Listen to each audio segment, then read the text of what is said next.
श्री वल्लभाधीश की जय हो। श्री गोसाई जी परम दयाल की जय हो। श्याम सुंदर श्री यमुने महारानी की जय हो।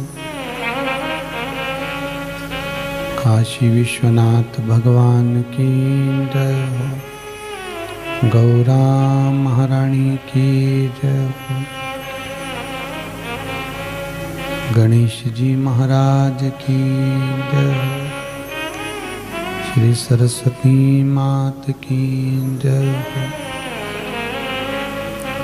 खेड़पति सरकार की जय हो। कुबरेश्वर महादेव की जय हो।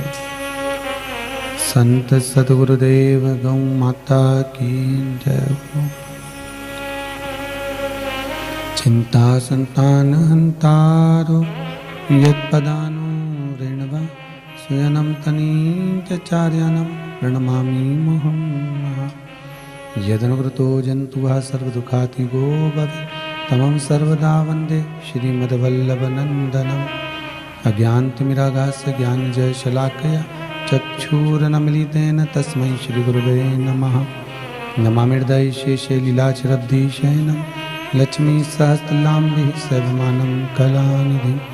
चतुर्भीष्वचतुर्भीष्वचतुर्भीष्वतिभिस्तवा षड्जायते योऽसो पञ्चधा हृदये नमः।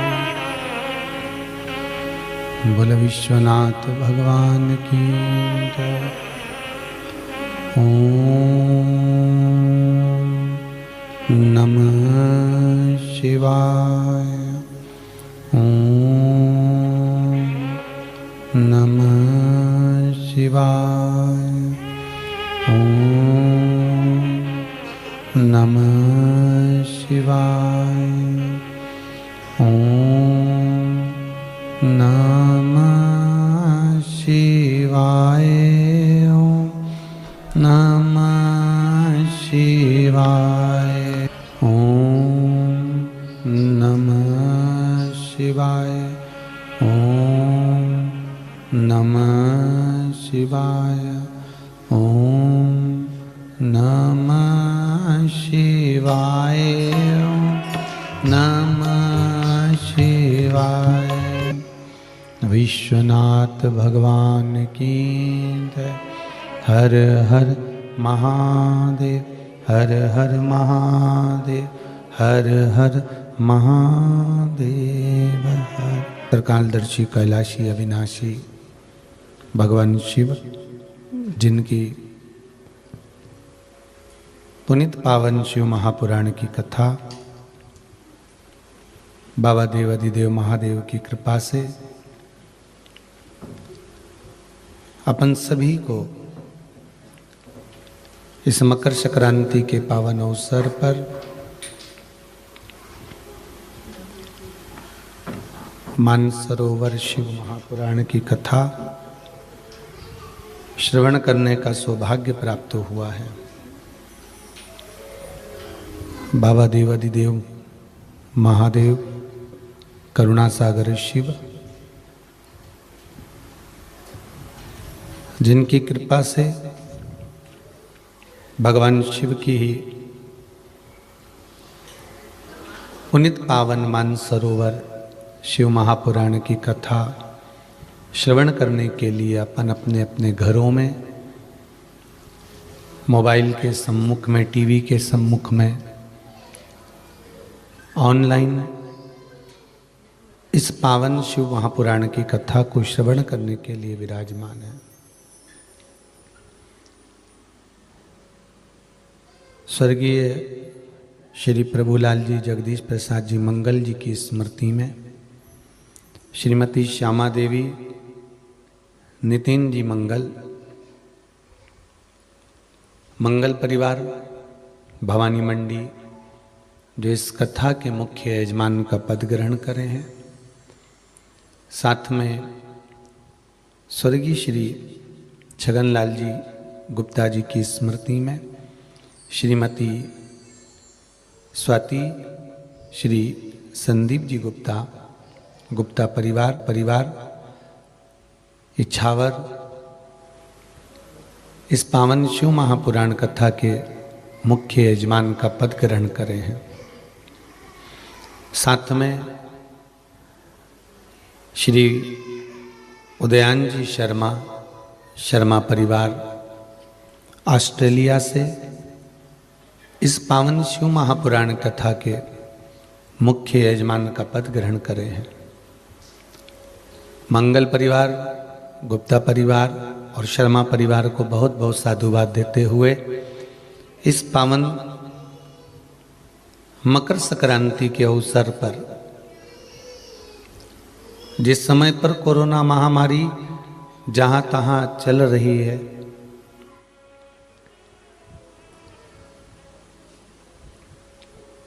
और इस कोरोना महामारी के चलते हुए कई लोग स्नान करने के लिए नर्मदा मैया, गंगा मैया, यमुना मैया, सरयू मैया, क्षिप्रा मैया या कोई पावन कुंड या सरोवर में प्रवेश नहीं कर पा रहे हैं। तो आज ये तीनों यजमान मिलकर जो ये पावन शिव महापुराण की कथा को करवा रहे हैं, मानसरोवर शिव पुराण की कथा, कम से कम ये मानसरोवर शिव महापुराण की कथा आप सभी को घर बैठे गंगा, यमुना, सरस्वती, नर्मदा आदि के स्नान का पुण्य फल तो प्रदान कर रही है।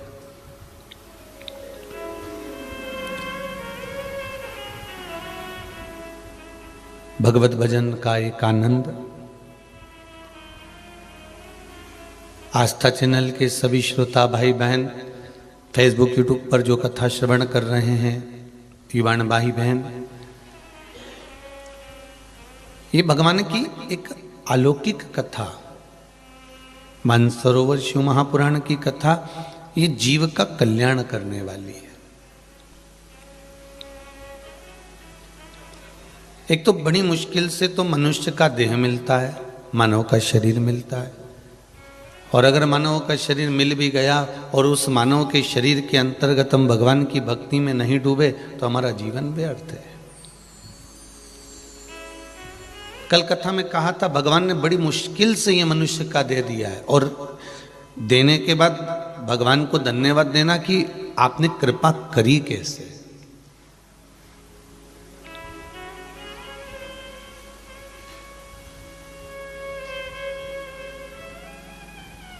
आपने कितनी करुणा करी है।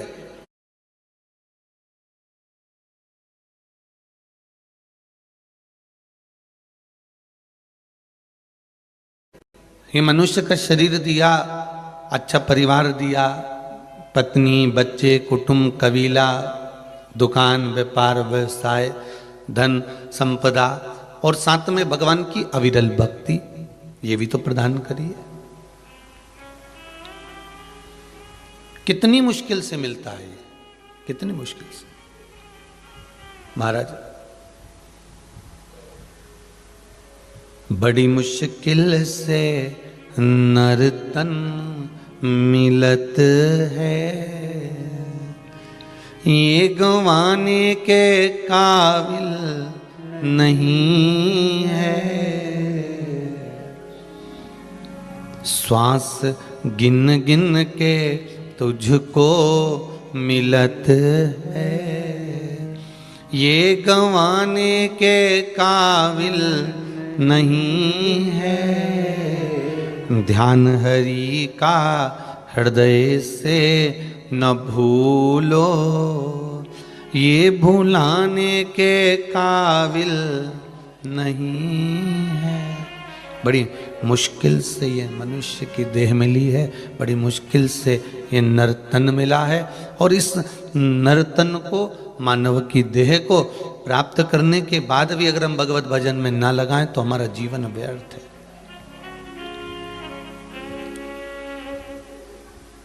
संपूर्ण श्रोता भाई बहनों को मकर संक्रांति की बहुत बहुत बधाई। 2 दिवसीय मकर संक्रांति महोत्सव आप लोग मना रहे हैं 14 तारीख का और 15 तारीख का।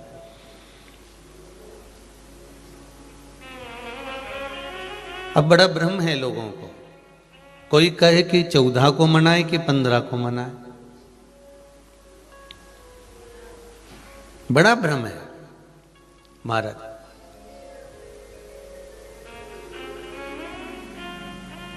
कोई लिख दिया कि 14 को मना लो, दोपहर 2 सवा 2 तक आ जाएगी, फिर किसी ने कह दिया शाम को आएगी,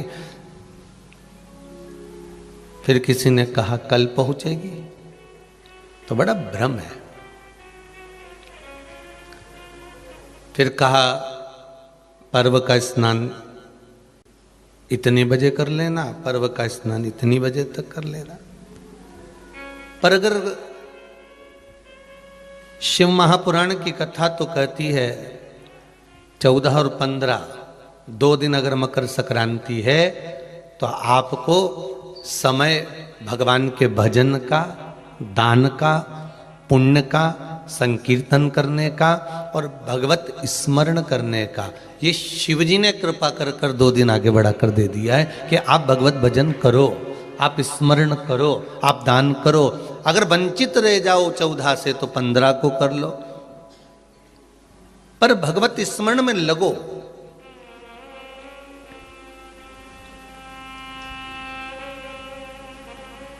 ये जरूरी नहीं कि मकर संक्रांति आएगी तभी तुम गंगा नहाओगे।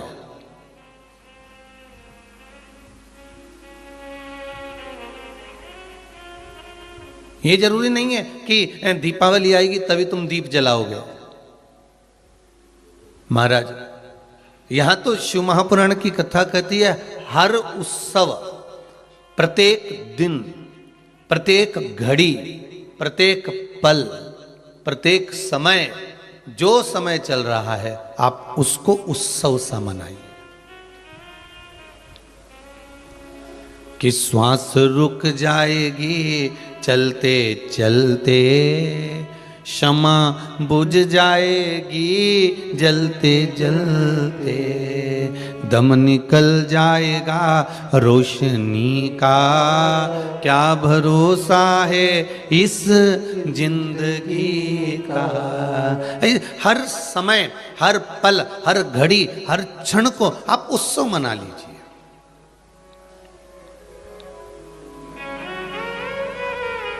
प्रत्येक क्षण को आप उत्सव में लीजिए,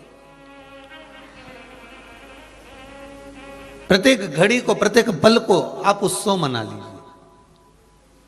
आप ये इंतजार मत करना कि मैं परसों के दिन ही भगवान का भजन करूंगी, मैं कल के दिन ही भगवान का स्मरण करूंगी, मैं कल ही। यहां तो हमारा तो शास्त्र कहता है काल करे सो आज कर, आज करे सो अब पल में प्रलय हो जाएगा।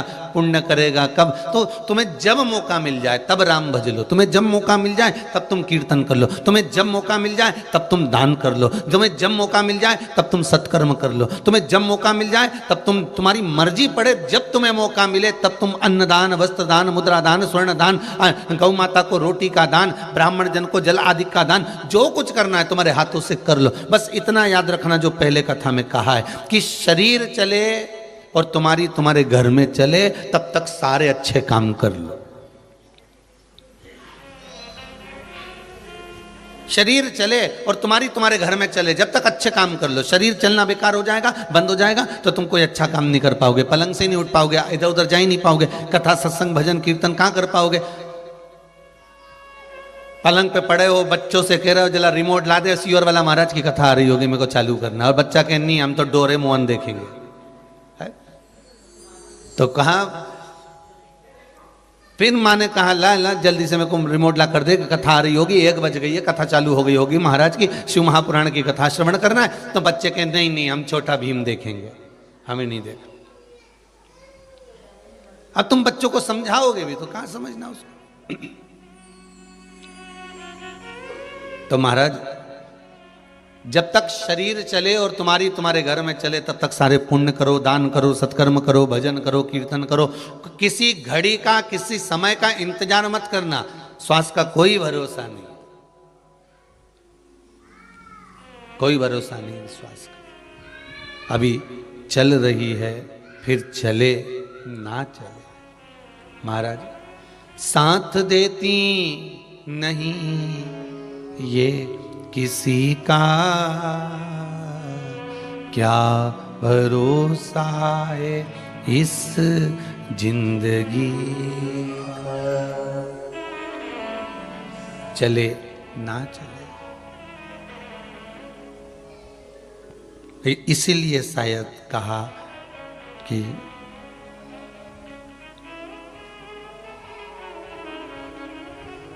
वो कहते हैं ना कि तेरा पल पल बीता जाए, मुख से जप ले नमः शिवाय, ओम नमः शिवाय, ओम नमः शिवाय, ओम नमः शिवाय, ओम नमः शिवाय। ये मौका मिला है भगवत स्मरण करने का, भजन करने का, कीर्तन करने का, मंत्र जाप करने का, ये मौका मिला है, इसको त्यागना नहीं है हमको।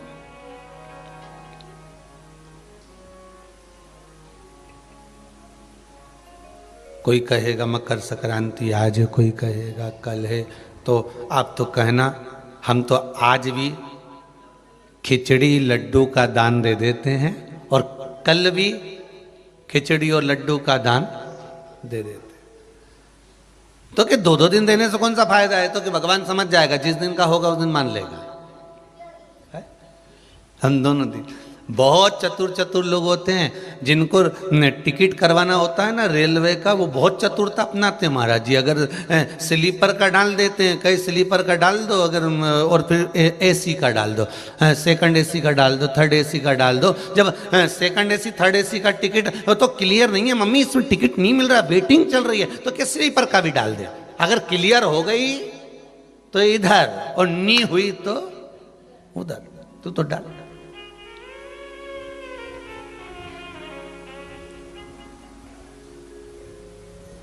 जो टिकट करवाने वाले होते हैं ना, बड़ा बड़ा चतुरता रखते महाराज, इधर भी धक दिया, सेकंड एसी में भी, थर्ड एसी में भी, और स्लीपर का भी डाल दिया। और डालने के बाद उनके मन में आ गया कि अब इधर का क्लियर हो जाएगा तो इधर बैठ जाएंगे, इधर का क्लियर होगा नहीं तो एक जगह का पैसा वापिस, अगर जो क्लियर नहीं होगा तो पैसा वापिस खाते में आ जाएगा।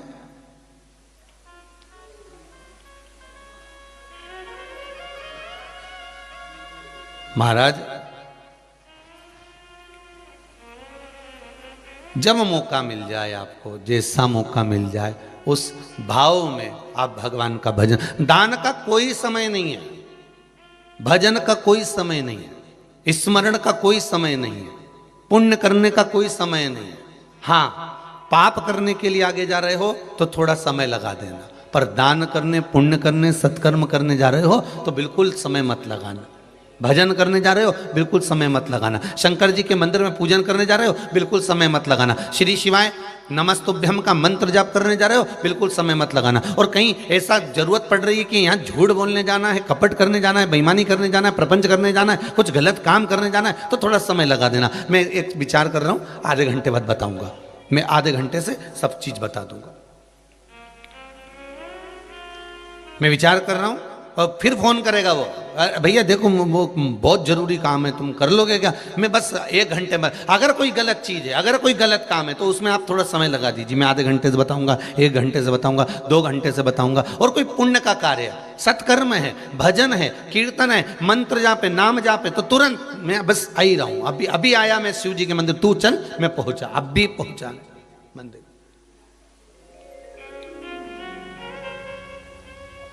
राम राम रटते रहो जब तक घट में प्राण, कबहू तो दीन दयाल के भनक पड़ेगी। अब रटते रहो, भगवान का भजन स्मरण करते रहो। आवाज पकड़ रहा थोड़ा,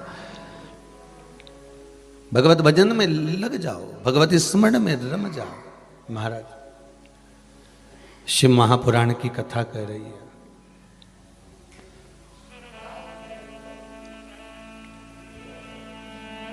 प्रत्येक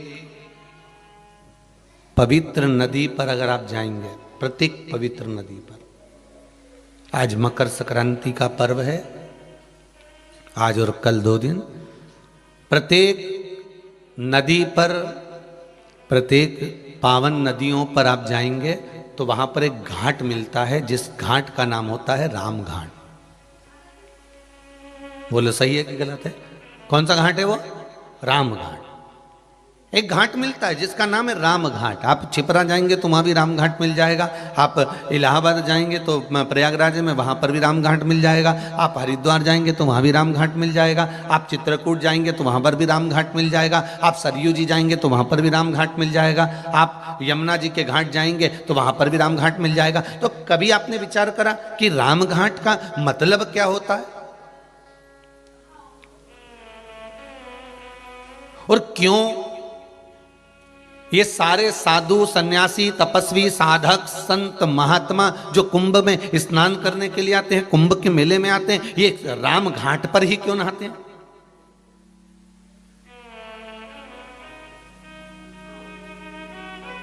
कभी मन में विचार करिएगा कि राम घाट क्यों?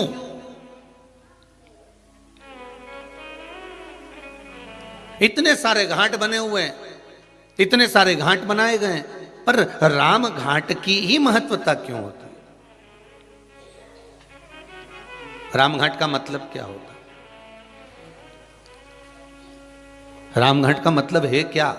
तो राम घाट का मतलब शिव महापुराण की कथा कह रही है, शास्त्र वर्णन करता है, हमारे वेद और शास्त्र कहते हैं राम घाट का मतलब केवल ये नहीं कि एक घाट का जहां केवल राम जी के समय पर, मेरे राघव जी के समय पर जिस घाट का निर्माण हुआ है, मेरे राम जी के समय पर जो घाट बनाया गया था, मेरे राघव जी के समय पर, मेरे राम जी के समय पर जो घाट का निर्माण हुआ था, वो घाट कोई साधारण नहीं था।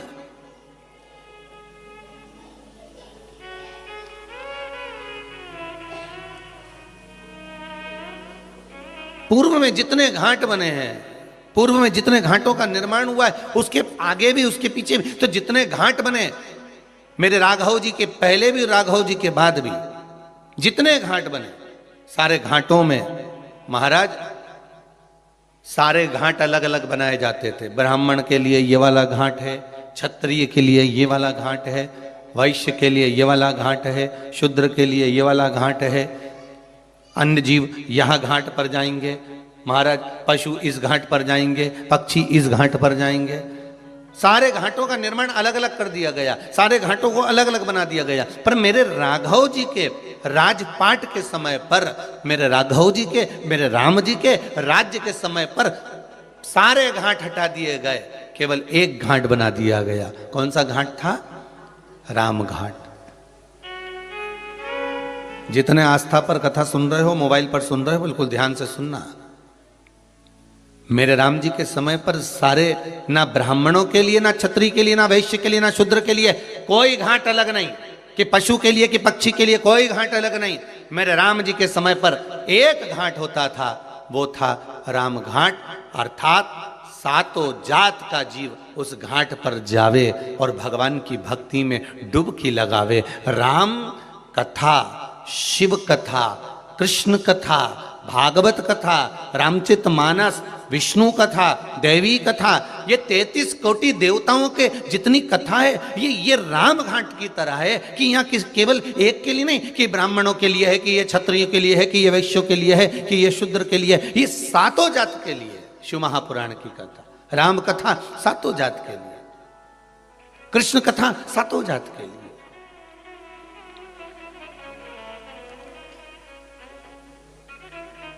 जितनी नदियों पर, पवित्र नदियों पर जाएंगे, एक घाट जरूर मिलेगा, राम घाट। राम घाट की महत्वता कि जहां सब कोई चले जाए, सबका स्नान हो जाए, सब आनंद में वहां पर पहुंचे महाराज।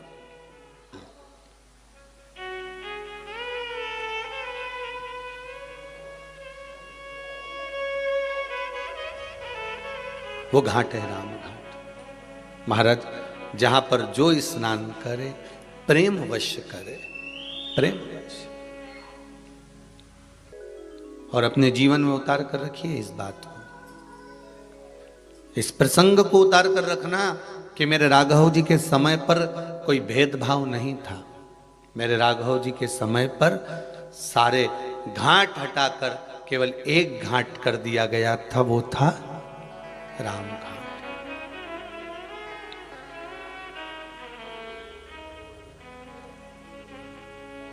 नहीं मालूम हमको। हम ज्यादा अगर कुछ ज्ञान ना हो ना तो भगवान के भजन में डूबे रहो।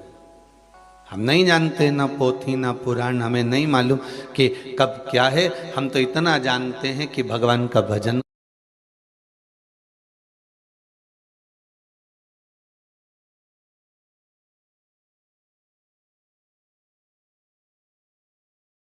कर लो और इन दोनों हाथों से दान कर लो और भगवान की कथा को श्रवण कर लो, नयनों से भगवान का दर्शन दीदार कर लो। इस जिह्वा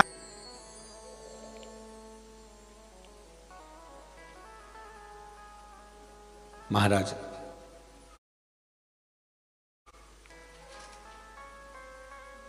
एक बार नामदेव जी महाराज जी से पूछ लिया था। संत श्री नामदेव जी महाराज जी से किसी ने पूछा, गुरुजी ये बताओ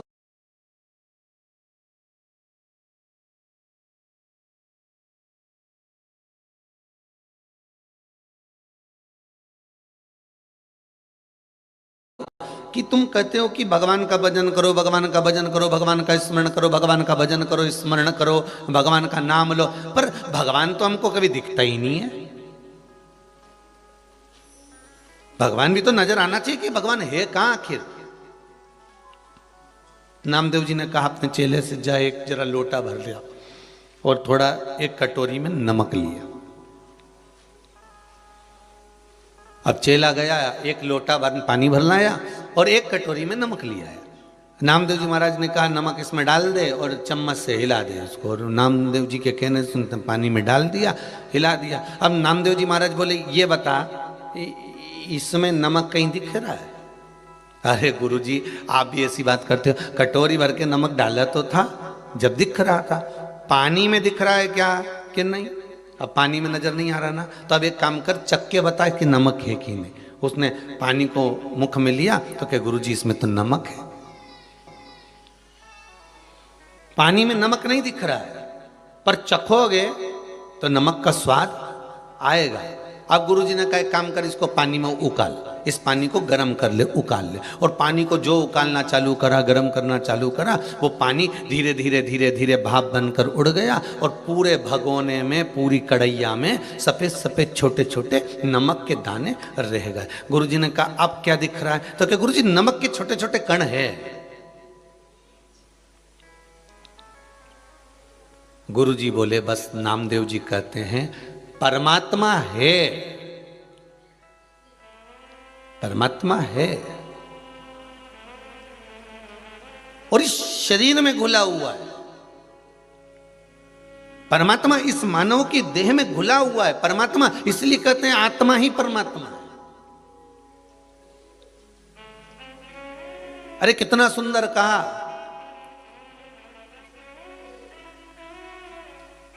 किसी को झूठ बोलकर और किसी के साथ में छल कर कर किसी को धोखा देकर, ये मत समझना कि ये मूर्ख है। किसी के साथ झूठ बोलकर, किसी के साथ छल कर कर, किसी को धोखा देकर, ये मत सोचना कि ये मूर्ख है, ये पागल है, इसमें अक्ल नहीं है। अरे भाई वो मूर्ख नहीं है, ये विचार करना कि ये किसी को धोखा दो और किसी का झूठ बोलो उसके सामने और छल करो, धोखा दो, तो ये मत सोचो कि ये मूर्ख है, समझता ही नहीं है। बल्कि ये सोचो कि उसने विश्वास कितना करा होगा आपके ऊपर कि सर्वस्व आप पर छोड़ रखा था, सर्वस्व छोड़ रखा था। वो मूर्ख नहीं है, उसका विश्वास है। एक पति पत्नी को जानकर ये विचार ना करे कि ये मूर्ख है, इसमें तो अक्ल नहीं है। नहीं, पूरा परिवार छोड़कर आई है वो, पूरा घर परिवार कुटुंब कबीला सब छोड़कर आई।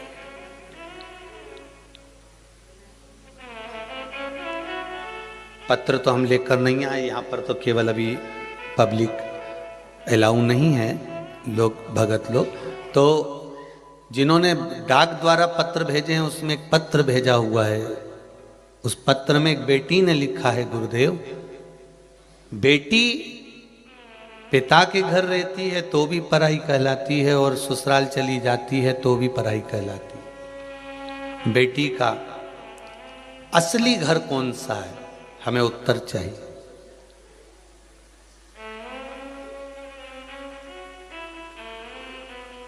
उसका सही घर कौन सा है?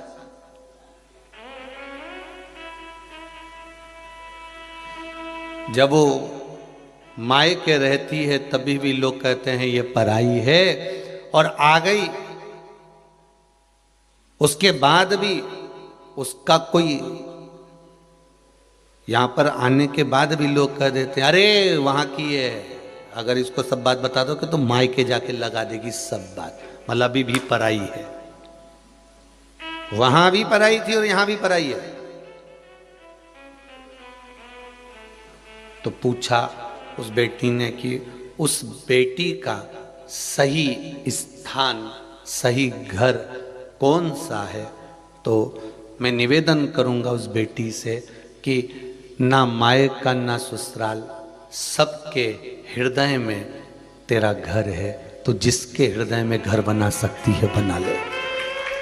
ना मायका ना ससुराल, तो जिसके हृदय में पति के साथ रह रही है तो पति के हृदय में घर बनाती है, बेटे के साथ रह रही है तो बेटे के हृदय में घर बनाती है, अपने पिता के साथ रह रही है तो पिता के हृदय में घर बनाती है, अपनी बहन के साथ रह रही है तो बहन के हृदय में घर बनाती है।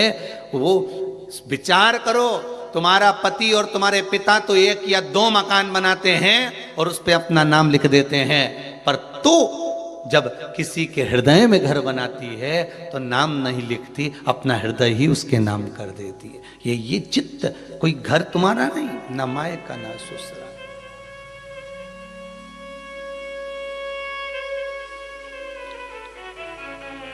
ऐसे सुंदर सुंदर पत्र लोग भेजते हैं, मन तो करता है कि व्यासपीठ पर लेकर आए, और परंतु याद रह जाता है तो बोल देते हैं, नहीं याद रहता तो नहीं बोलते। पर डाक द्वारा जो पत्र आते हैं, कई कई पत्र भी भिलाई में भी कई लोगों ने भेजे थे, तो डायरेक्ट वहाँ कथा स्थल दशहरा मैदान पर ही आ गए थे, तो वहीं खोल कर पढ़े तो ध्यान जहाँ आ जाते हैं वहाँ स्मरण हो जाते हैं। और जब तक कोरोना चले, कोरोना महामारी जब तक चल रही है, तब तक आप कुबेरेश्वर धाम में कथा सुनने ना आए। आपका अगर कोई पत्र है, कोई भाव है आपका, तो आप भेजो लिख कर, कोई वो नहीं है, आएंगे तो हम व्यासपीठ से भी बाज देंगे आपको, कोई दिक्कत वाली बात, पर उस भाव को प्रकट। शंभु शरणे पड़ी मांगू घड़ी रे घड़ी, दुख काटो दया करी ने दर्शन आपो। तो निवेदन है, किसी के साथ झूठ करना, किसी को धोखा देना, किसी के साथ छल करना, तो ये विचार मत करना कि वो मूर्ख है, वो पागल है, उसमें अक्ल नहीं है। अक्ल बहुत है, पर ये विचार करना कि अक्ल नहीं, उसका विश्वास तुम पर इतना था, इसलिए उसने ना कुछ देखा ना जाना, बस सब छोड़ दिया तेरे ऊपर, और तुमने उसको मूर्ख समझ लिया।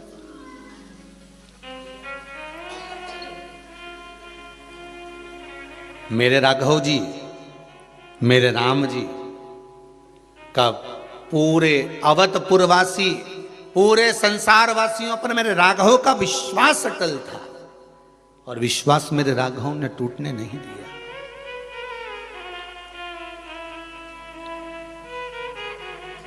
विश्वास मेरे राघव ने टूटने नहीं दिया। भरोसो दृढ़ चरणन केरो। तो आपका मन करे तब आप दान करो, आपका मन करे तब आप पुण्य करो, आपका मन करे तब आप सत्कर्म करो, पर इस शरीर को गंवाने से पहले राम कृष्ण शिव का स्मरण करो।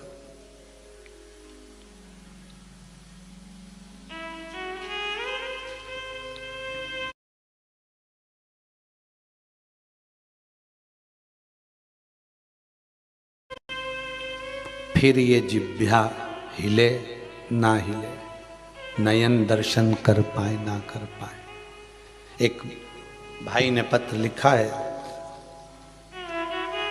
उम्मेश सिंह रजावत, मेरा पत्र पंडित श्री प्रदीप जी मिश्रा को दे देना। पत्र में लिखा है, मिल गया उम्मेश सिंह जी। पत्र में लिखा है, मेरी पत्नी मेरा परिवार शिव महापुराण की कथा बहुत सुनता है। एक बार मेरे परिवार वालों ने कहा था कि शंकर का दर्शन करने के लिए कुबेरेश्वर धाम जाना है। तो उम्मेश सिंह जी पहले तो आपको कह दें कि अभी तो शंकर जी बैठा ही नहीं है, ठीक है, पर बाबा का धाम है, बाबा भी राजा है, बाबा का कंकड़ शंकर है यहाँ।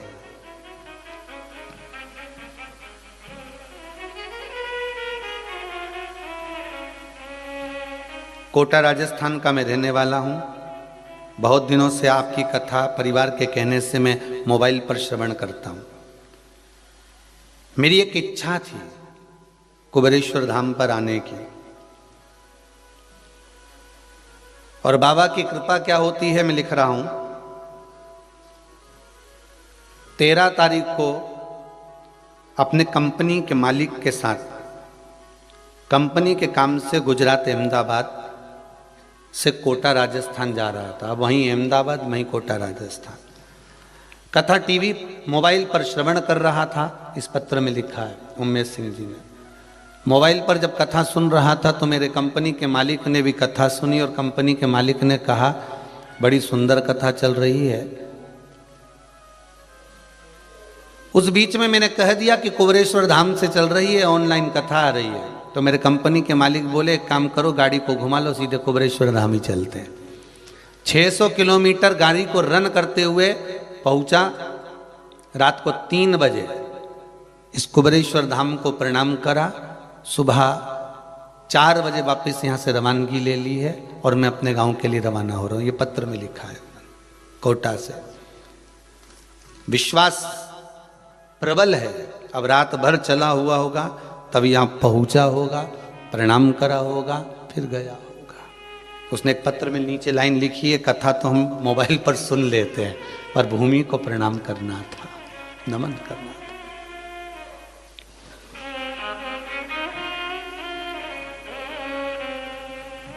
कोई अलग घाट मेरे राघव जी ने नहीं बनाया, मेरे राघव जी ने विश्वास जागृत करा। और एक आपसे निवेदन करेंगे, किसी भी पुण्य नदी पर जाना, हरिद्वार जाओ, चाहे प्रयागराज जाओ, चाहे नैमिष जाओ, चाहे आपकी मर्जी पड़े, आप चित्रकूट जाओ, चाहे आप अयोध्या जाओ, चाहे आप काशी जाओ, चाहे आप उज्जैनी जाओ, जितनी पवित्र नदियों पर जाते हो, एक मन में ध्येय बनाकर जाना कि हम सारे घाटों का दर्शन करें। मना नहीं है, पर हमको एक बार राम घाट जरूर जाना।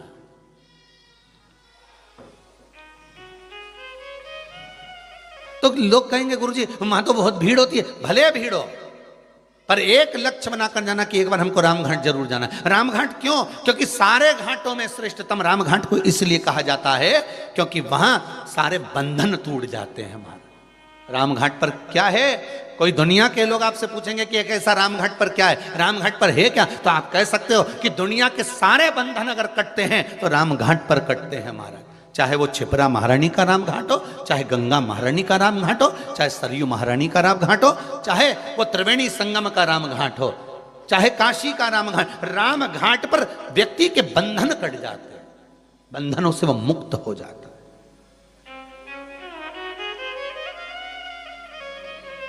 गोदावरी के राम घाट पर जाएं, चाहे यमुना के राम घाट पर जाएं, वहां बंधन कट रहा है व्यक्ति का। और बंधन कौन सा? कौन बंधन? क्यों? साधु संत महात्मा साधक उपासक ये जितने होते हैं, कुंभ के मेले में इनसे कहा जाता है सारे साधु सारे सन्यासी सारे तपस्वी अगर नहाएंगे तो राम घाट पर नहाएंगे, राम घाट के उस पावन घाट पर नहाएंगे। क्यों? क्या कारण है? उसका एक कारण है, राम घाट पर स्नान करा हुआ जीव का फिर पुनः जन्म नहीं होता, सब बंधनों से मुक्त होकर वो परमात्मा की ओर चला जाता है, फिर वो मुक्त हो गया।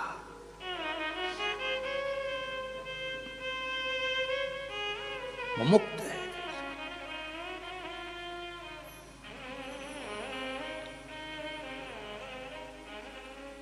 अरे सारे तीर्थ धाम आपके चरणों में, हे भोलेनाथ प्रणाम आपके चरणों में। सारे आप उस राम घाट पर अगर पहुंचे हो तो बंधन से मुक्त हो गए हमारा। और बहुत बहुत धन्यवाद तीनों यजमानों को, मंगल परिवार, गुप्ता परिवार और शर्मा परिवार को। आज राम घाट की कथा करवाकर आपने लोगों को राम घाट में निलवा दिया है। राम घाट की कथा श्रवण कर कर आपने घाट पर स्नान करा दिया।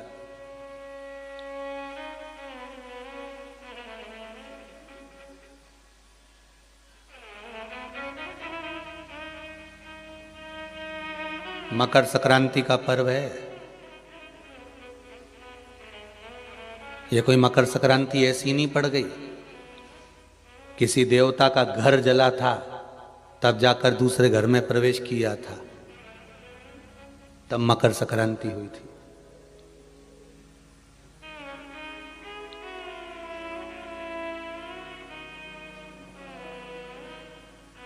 एक बहू ने अपने ससुर का आदर नहीं करा था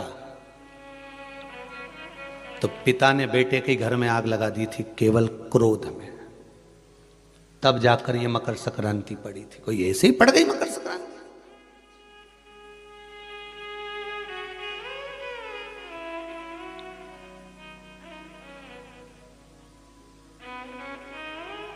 कह दिया आपने तो कि मकर संक्रांति का दान बड़ा प्रबल होता है, पर उस दान की महत्वता क्या है?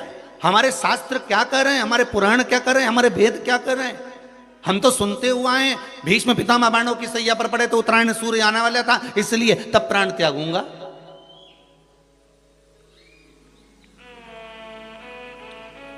मकर राशि में सूर्य प्रवेश करेगा तब मैं आनंद पाऊंगा, तब मैं दान करूंगा, पुण्य। तो आखिर दान की महत्वता इतनी प्रबल कैसे हो गई? वो तिल की महत्वता इतनी प्रबल कैसे हो गई? वो गुड़ की महत्वता इतनी प्रबल कैसे हो गई? कहीं हमारे यहाँ एक भी मैसेज में ये नहीं लिखा हुआ आया होगा कि शक्कर तिल्ली का दान करो, गुड़ तिल्ली का दान करो।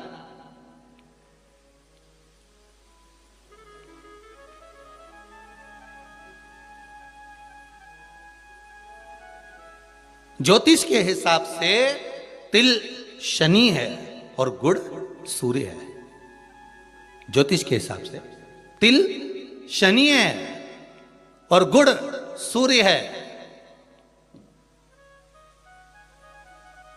कोई साधारण सा भाव नहीं प्रगटा है महाराज जी। इस मकर संक्रांति पर केवल लोगों ने कह दिया कि पतंग उड़ा लो, तो कितनी अच्छी बात है, हिंदू धर्म में कम से कम एक दिन दिया, उड़ा लो जितनी मैंने उड़ाओ, पर एक ही दिन उड़ाना रहे और एक ही दिन काटना। बाकी के दिनों में ना तो किसी के बारे में उड़ाना और ना किसी की काटना।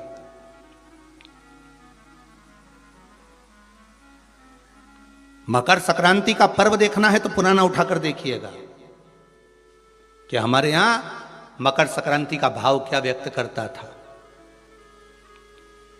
क्या कहता था।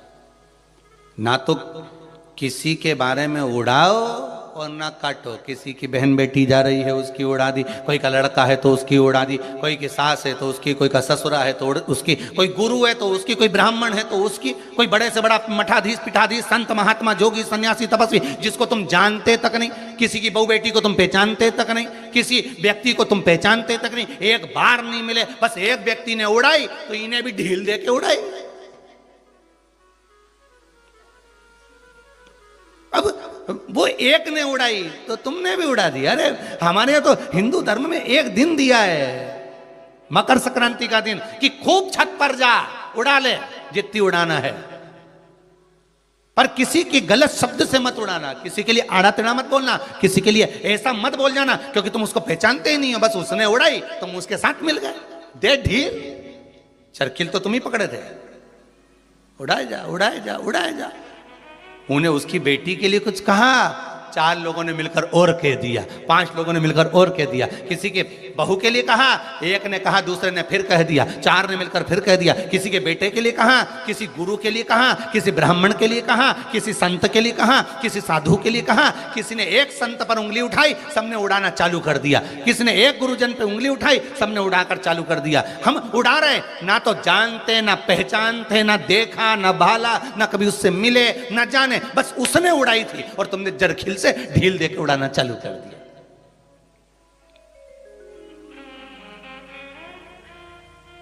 अरे कितना हमारी भारत की भूमि को पहचानो तो रे भाई। ये वो भारत की भूमि है जहां मोहल्ले में एक दुकान लगी हुई है और एक दुकान की अगर बोनी नहीं होती थी तो दूसरी दुकान वाला अन्न नहीं खाता था। वो नियम अभी भी खत्म नहीं हुआ, अब मरे तक रह गया कि मोहल्ले में कोई मर जाता है तो मोहल्ले के लोग अन्न नहीं बनाते, खाते नहीं जब तक कि वो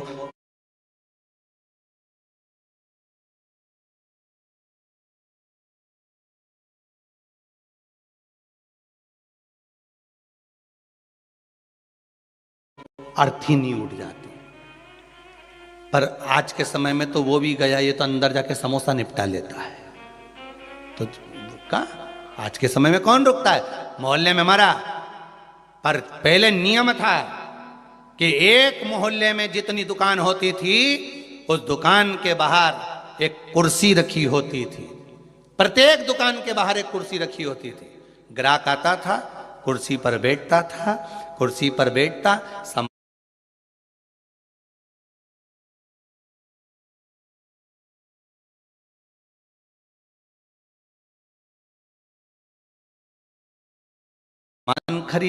सामान खरीदा जिसकी दुकान से कुर्सी, उस दुकान को जब बाहर रखी थी वो कुर्सी फिर अंदर रख लेता था।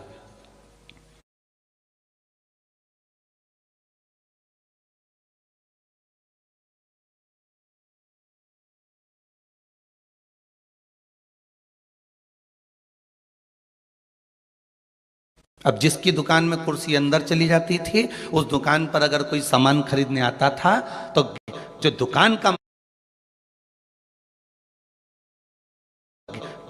का मालिक है वो कहता था भैया ये सामान मेरे पास में नहीं है, सामने वाली दुकान पर है, वहां चले जाओ। सामान इसके पास रहता था पर नहीं देता था, क्योंकि इसको मालूम है कि मेरी बोनी हो गई है पर सामने वाले की बोनी नहीं हुई है। इसलिए वो कहता था सामने वाली दुकान पे मिल जाएगा, मेरे यहाँ नहीं है। जब वो सामने वाली दुकान पर जाता था, कुर्सी पर बैठता था, सामने वाला उस कुर्सी को उठाकर अंदर रख लेता था। फिर कोई है पर सामने वाले की बोनी नहीं हुई है, इसलिए वो कहता था सामने वाली दुकान पे मिल जाएगा, मेरे यहाँ नहीं है। जब वो सामने वाली दुकान पर जाता था, कुर्सी पर बैठता था, सामने वाला उस कुर्सी को उठाकर अंदर रख लेता था। फिर कोई उसकी दुकान पर जाता था, भैया ये सामान है क्या? तो क्या हमारे पास नहीं मिलेगा, वो तीसरी दुकान पर मिलेगा। उसकी यहाँ भेज देते थे कि वहां चले जा, वहां कुर्सी पर। क्यों? क्योंकि अगर हमारे लाइन में, हमारी पट्टी में, हमारे मोहल्ले में अगर किसी एक दुकानदार का अगर बोनी नहीं हुई, बिक्री नहीं हुई, तो फिर हमारा भोजन करना व्यर्थ है। ये हमारा हिंदू धर्म था, ये मेरी भारत भूमि का गौरव था। और एक आज का जमाना, जो मिल जाए जितना मिल जाए निपटा लो, फिर मौका मिले कि नहीं मिले। आज के जमाने में बस निपटाओ, अपन तो निपटाओ, अपन तो काटो, दे के काटो।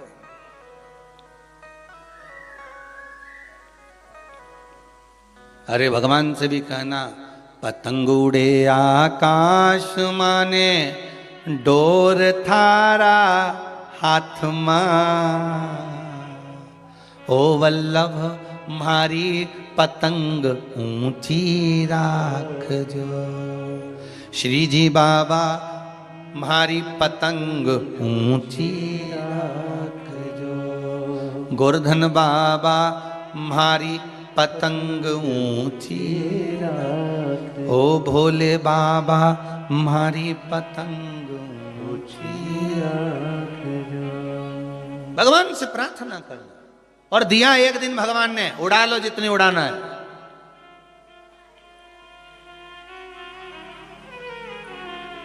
उड़ा लो।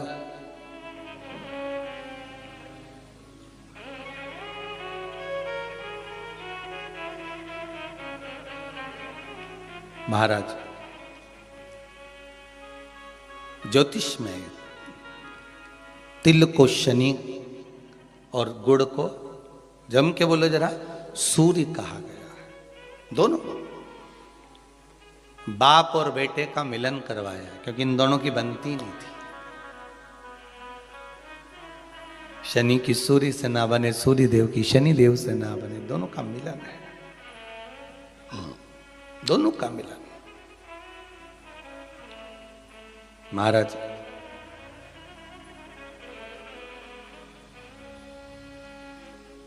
शिव महापुराण की कथा में भाव वर्णन करते हुए मानसरोवर शिव पुराण का स्मरण करें।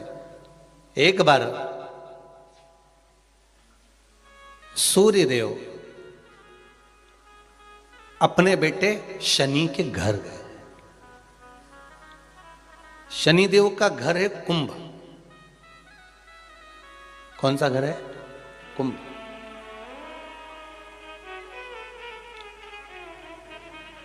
एक सरल भाषा में लेना, घर में अगर ससुर आए, घर में घर का बुजुर्ग आए, बड़ा आए, तो उसका आदर होना चाहिए कि नहीं होना चाहिए। हमारी शिव महापुराण की कथा तो यहां तक कहती है कि आपकी उम्र से अगर कोई बड़ा आ रहा है तो आपको खड़े हो जाना चाहिए। यहां तक शास्त्र कह रहा है। कोई आदरणीय आ रहा है, कोई गुरुजन आ रहा है, कोई साधु जन, कोई सन्यासी, तपस्वी, साधक, उपासक, ब्राह्मण जन, घर के कोई बड़े, माता पिता, ताऊ ताई, चाचा चाची, जो घर के बड़े आ रहे हैं, अगर कोई वयो आ रहा है, कोई वृद्ध आ रहा है, अपने केवल घर के ही नहीं बाहर का भी अगर कोई बड़ा है, आदरणीय है, सत्कार वाला है, सम्मान वाला है, तो उठ के खड़े हो जाना चाहिए।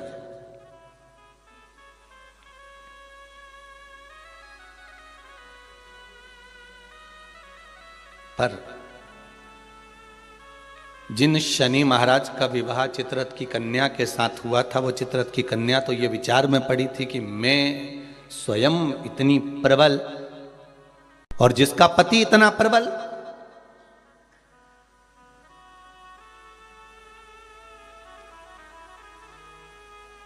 जीवन में कभी अहंकार मत करना। एक बात बहुत बहुत ध्यान रखना साहब, ये जो क्रम है ना, बाहर बहुत प्रसन्न नजर आते हैं, वो भीतर से बहुत रोए हुए होते हैं।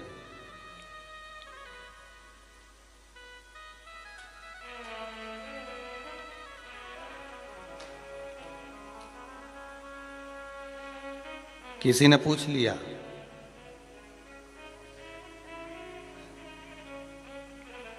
एक बात तो बताओ गुरुजी कि ये शनि महाराज इतना गुस्सा क्यों करते हैं?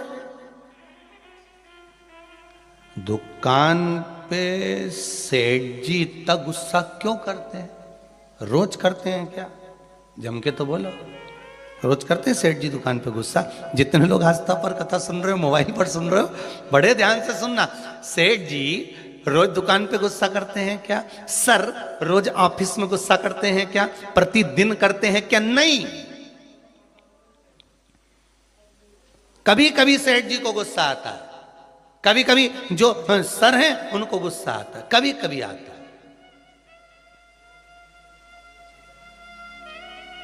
रोज नहीं करते।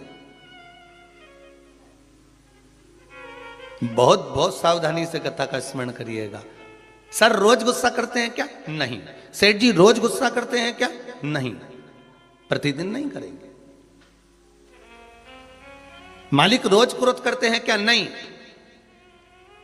अगर ऑफिस में सर क्रोध कर रहे हैं, ऑफिस में सर क्रोध कर रहे हैं, दुकान पर सेठ जी क्रोध कर रहे हैं, मालिक अगर क्रोध कर रहा है तो रोज नहीं करता। वो कब करता है? जब घर में उसकी कुछ अनबन थोड़ी बहुत, परिवार में भी सबसे अनबन हो तो भी इतना गुस्सा नहीं करेगा। पर वो जगदम्बा के साथ जब अनबन होती नहीं बेरू की, तब फिर तो बिल्कुल फिर कोई नहीं चले।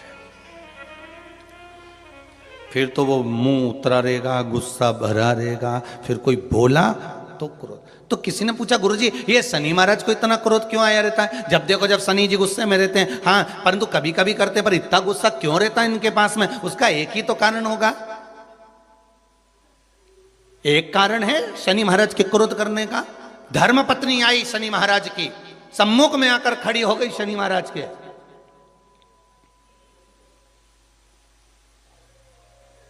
और अपने कार्य में शनि महाराज लगे रहे।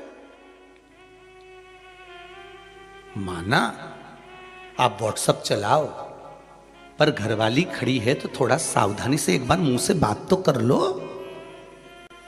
तुम्हें यूट्यूब चलाना है, फेसबुक चलाना है, इंस्टाग्राम चलाना है, व्हाट्सएप चलाओ, लैपटॉप चलाना है, फोन जो कुछ करना करो, पर जो आई है चाय लेकर बात करने के लिए 2 मिनट, उसने भी तो अपना मोबाइल रख के आई ना, चाय बना के लाई ना, और 2 कप लाई इसलिए लाई कि अपन दोनों बैठ के बात करेंगे।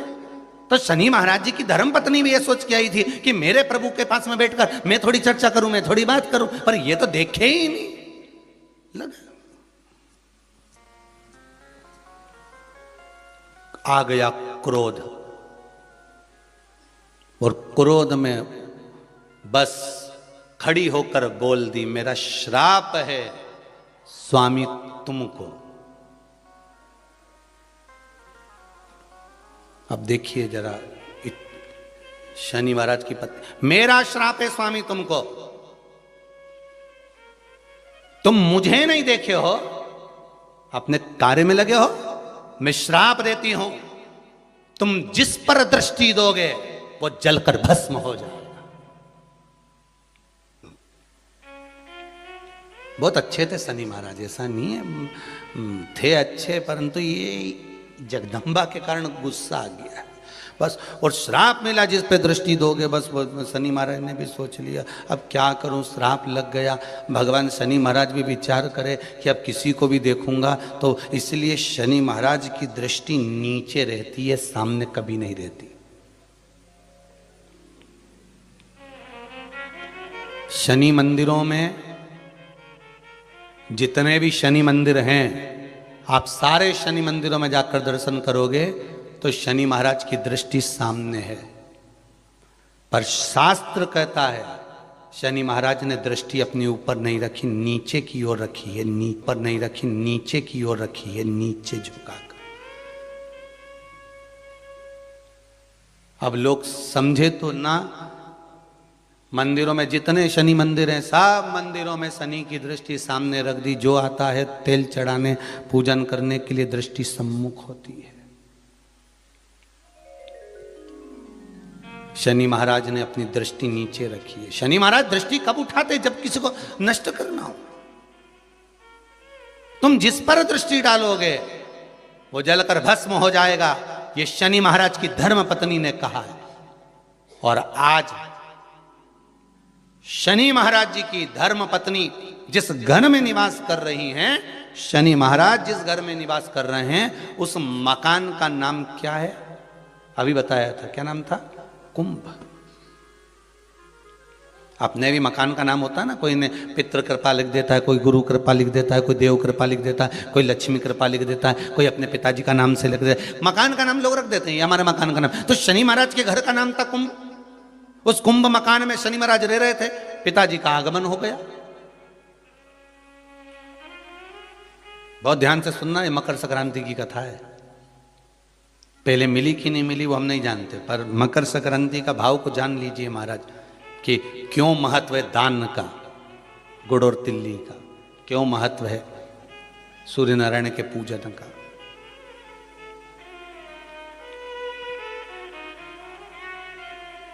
महाराज, शंभु शरणे पड़ी मांगू घड़ी रे घड़ी, दुख काटो दया करी ने दर्शन आपो। हे शिव करुणा सागर भगवान ओघड़दानी त्रिकालदर्शी शंकर की कथा कर रही है। भगवान सूर्य नारायण का प्रवेश हुआ कुंभ में, घर में प्रवेश करा। जैसे ही प्रवेश करा, शनि महाराज तो उठ खड़े हुए, पर बहू खड़ी नहीं। घर का अगर कोई बड़ा आए, आदरणीय आए, सम्माननीय आए, तो उसको आदर देना चाहिए, सत्कार करो।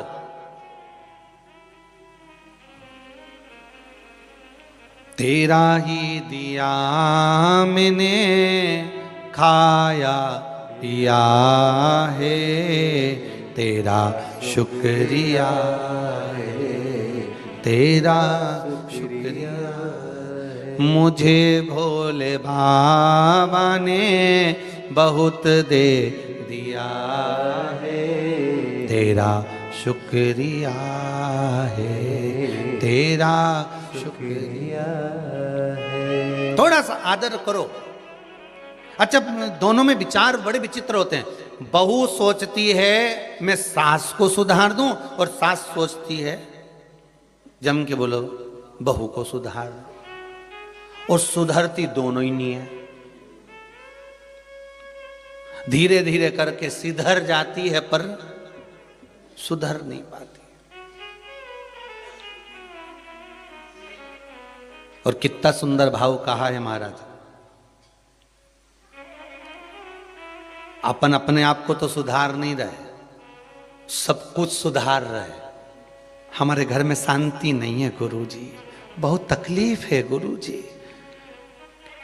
फिर गए किसी के पास में, उन्होंने कहा चलो हाथ दिखाओ, लाओ जरा तुम्हारा ग्रह दशा देखते हैं। और उन्होंने कहा एक काम करो, फिर किसी को बुलाया, कोई वास्तु शास्त्री बाबू आ गए, किसी ने मकान देखा, कह दिया घर बदलो, घर ठीक नहीं है, इसमें कुछ ऐसी चीज है कि तुम बर्बाद हो जाओगे। अब तुमने क्या करा, किसी के कहने पे जम के बोलो जरा, बदला कि नहीं बदला? जब इतनी बड़ी बात कह दी तो भाई घर बदल लिया, ठीक है। अब वो घर बदल के किराए का मकान में चले गए, और किराए के मकान में 20,000 रुपये महीना लगना चालू हो गया। अभी तक वो लग नहीं रहा था ना, अब 20,000 रुपये महीना किराए के मकान में लगना चालू हुआ। और जो 20,000 रुपये लगना चालू हुआ, थोड़े दिन तक तो थोड़ा लगा कि हाँ थोड़ी शांति है, 2 महीना 4 महीना 6 महीना ऐसा लगा, खूब शांति आ गई। महाराज बिल्कुल सही किया था, एकदम बढ़िया बोला था। अच्छा वो अपने घर छोड़ दिया। और 2-4 महीने जब 20,000 रुपये देने फिर जो झगड़ा चालू हुआ, मकान मालिक बोला 20,000 गैस की टंकी, बच्चों की फीस। फिर जो जैसे कल कथा में था ना, गौरी कुंड पे उफान, गंगा जी का जल, बस वैसा उफान जो आया। अब फिर किसी की आ गई, महाराज शांति नहीं बिल्कुल भी, बड़े दुखी हो गए। घर में रत्ती सारा सुखे पर शांति नहीं है, बिल्कुल नहीं है। फिर किसी ने कहा एक काम करो, थोड़े दिन के लिए तुम ये वाला नेकलेस पहन लो, थोड़े दिन के लिए तुम ये धारण कर लो, थोड़े दिन के लिए ये वाले कलर के कपड़े पहनो। ये जब गुरुवार आए तो पीला पहनना, बुधवार आए तो ये कलर का पहनना, काला पहन लेना, ये पहन लेना, वो पहनना। फिर लिबास बदला। अभी क्या बदला था? घर। अब क्या बदला है? लिबास।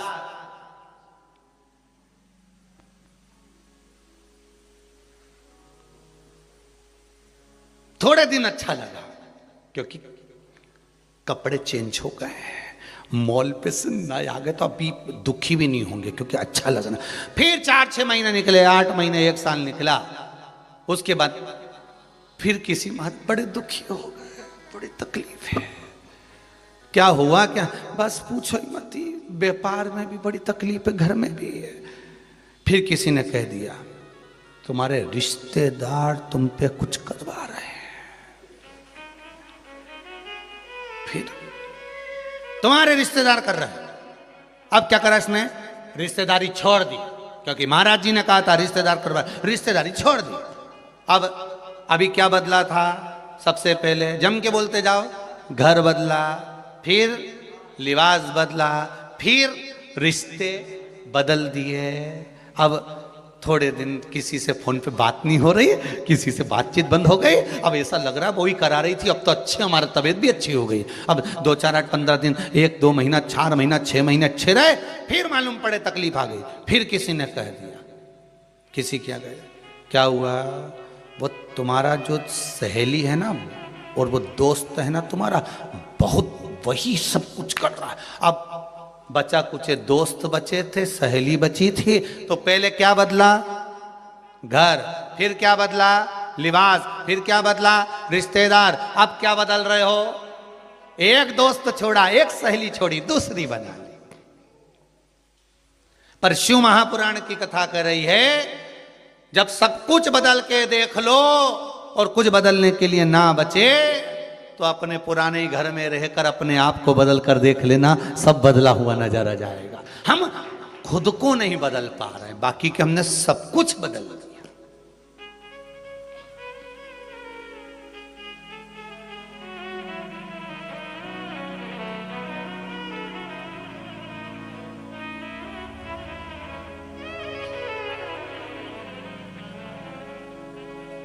हमने सब कुछ बदल कर देख लिया। अब एक बार खुद को तो बदलो, अपने आप के स्वभाव को बदलो। बहू कह रही है मैं सास को बदल दूंगी, सास कहती है मैं बहू को बदल दूंगी। अपने आप को तो बदलो, तुम दूसरे को मत बदलो। ना घर बदलने की जरूरत पड़ेगी, ना लिबास बदलने की जरूरत पड़ेगी, ना रिश्तेदार बदलने की जरूरत पड़ेगी, ना दोस्त बदलने की जरूरत पड़ेगी। खुद का नेचर बदल कर देखिए, खुद का स्वभाव बदल कर देखिए, खुद को बदल कर देखिए, आपको सब बदला हुआ नजर आने लगेगा। हम सबको बदलना चाहते हैं, अपने आप को नहीं। और अपने आप को बदलने का समय आता है तो कहते मैं तो जैसी हूं वैसी रहूंगी, बदलना तुमको पड़ेगा। सास कहती है बहू तुझे बदलना पड़ेगा। बहू कहती है तो मैं भी जैसी रहती थी वैसी रहूंगी, डोकरी बदले तो बदल, नहीं तो अपन तो ये मायके चले। अब दोनों नहीं बदल रही। अब ये दोनों तो नहीं बदल रही, पर वो भेरू बेचारा मंदिर का घंटा हो गया।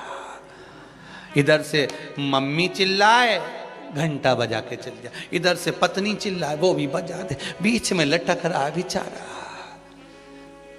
और घंटा भी इतना भारी होता है कि हवा में भी हिलता ही नहीं है, तो वो भेरू बेचारा न हिल सकता है, बस लटका हुआ है। तुम्हारी मर्जी पड़े जब आके बजा के चले जाओ। माँ का पक्ष ले तो पत्नी के, तुम तो अपनी माता के गुलाम बने हुए हो। और अगर ये पत्नी का पक्ष ले तो माँ कहती है तू तो जोरी का गुलाम बना हुआ है। बेचारा बीच में लटका हुआ है। बीच में किसके लिए बोले, क्या बोले? इसीलिए शिव पुराण कहती है क्या किसको रोइए चादर तान के, सो याग लगे बस्ती में अपन रहो मस्ती। अब बदल रहे, कौन बदलेगा?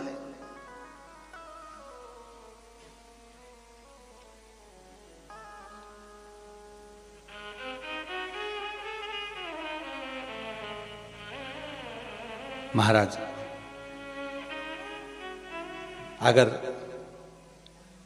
शिव भक्ति है, महाराज शिव स्मरण है, तो उसमें भाव कहा गया। आप स्वयं को बदलिए।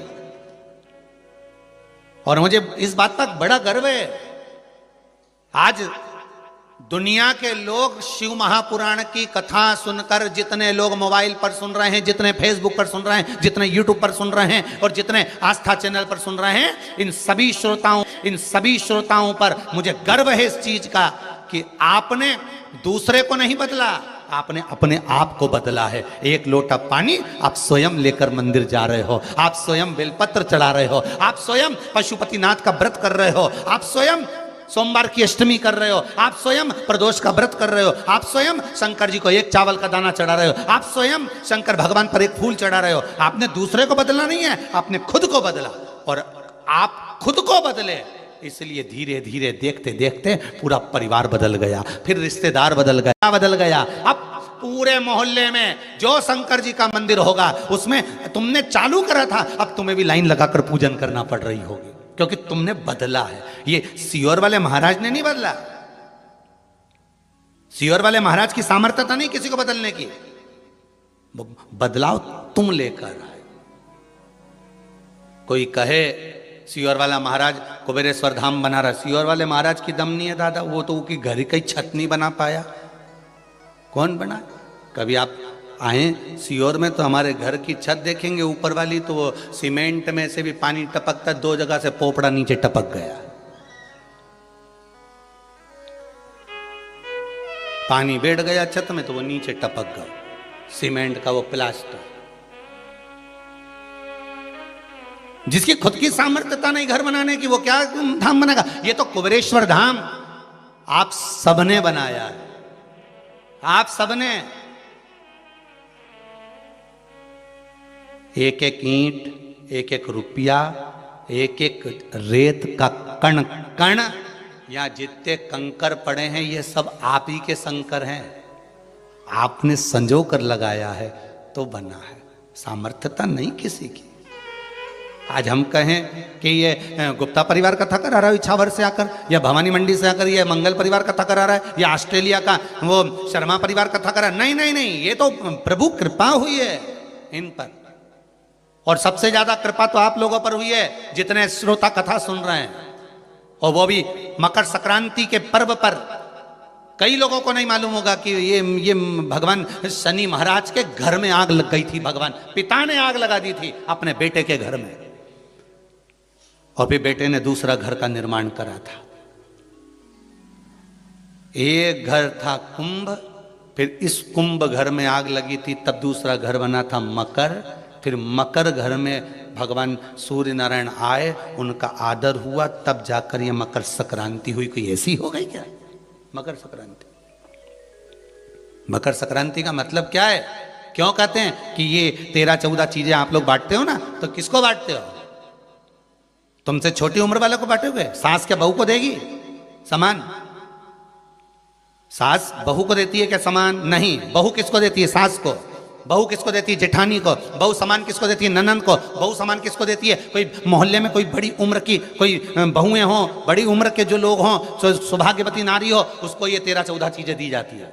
जो भी आप बांटते हो, टीकी का पत्ता हो, सिंदूर की डिब्बी हो, मेहंदी हो, कोण हो, जो भी आप बांट रहे हो, लाली भी बांट देते कई तो, उनका क्या है? तो ये जो चीज आप लोग बांटते हो, ये किसको देते हो आप लोग? किसको प्रदान करते हो? छोटे को नहीं, घर से बड़े को, जो आपके अवस्था से बड़े हैं, जो आपसे बड़े हैं, आप उनको दे दें। क्यों देते हैं बड़ों को? ये यहां आदर का भाव दिखाया गया, यहां आदर दिखाया गया कि यहां कुंभ में शनि महाराज अपने घर में रह रहे थे, सूर्य नारायण भगवान का आगमन हुआ, आज बेटे से मिलने का भाव जागृत हुआ और कुंभ में प्रवेश कर गए। जैसे ही घर में प्रवेश करे, अब घर में प्रवेश करे तो आदर का भाव होना चाहिए था महाराज, आदर का भाव प्रकट होना चाहिए था। अभी कथा में कहा था, कोई घर का बड़ा आए, बुजुर्ग आए, आदरणीय आए, सम्माननीय आए, आपके पास में कितनी भी दौलत हो, कितनी भी संपदा हो, कितना भी धन हो, कितना भी वैभव हो, आप कितनी भी अच्छी कंपनी में जॉब कर रहे हो, आप कितनी भी अच्छी जगह पर पोस्ट पर बैठे हुए हो, आप कितनी भी अच्छी नौकरी कर रहे हो, चाहे आपके पास में बड़े से बड़ा पद क्यों ना हो, पर आपके भीतर बड़ों के पीछे, बड़ों के प्रति सम्मान भाव उत्पन्न होना चाहिए। सम्मान का भाव, एक आदर का भाव। आज सम्मान का भाव प्रकट करिए, आदर का भाव प्रकट करिए।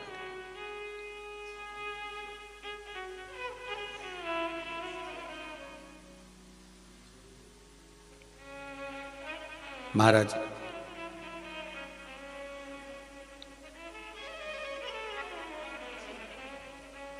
पतंग उड़े आकाश माने, डोर थारा हाथ मार, ओ बाबा मारी पतंग ऊंची राखना, बाबा मेरी पतंग ये ऊंची राखिएगा। मेरे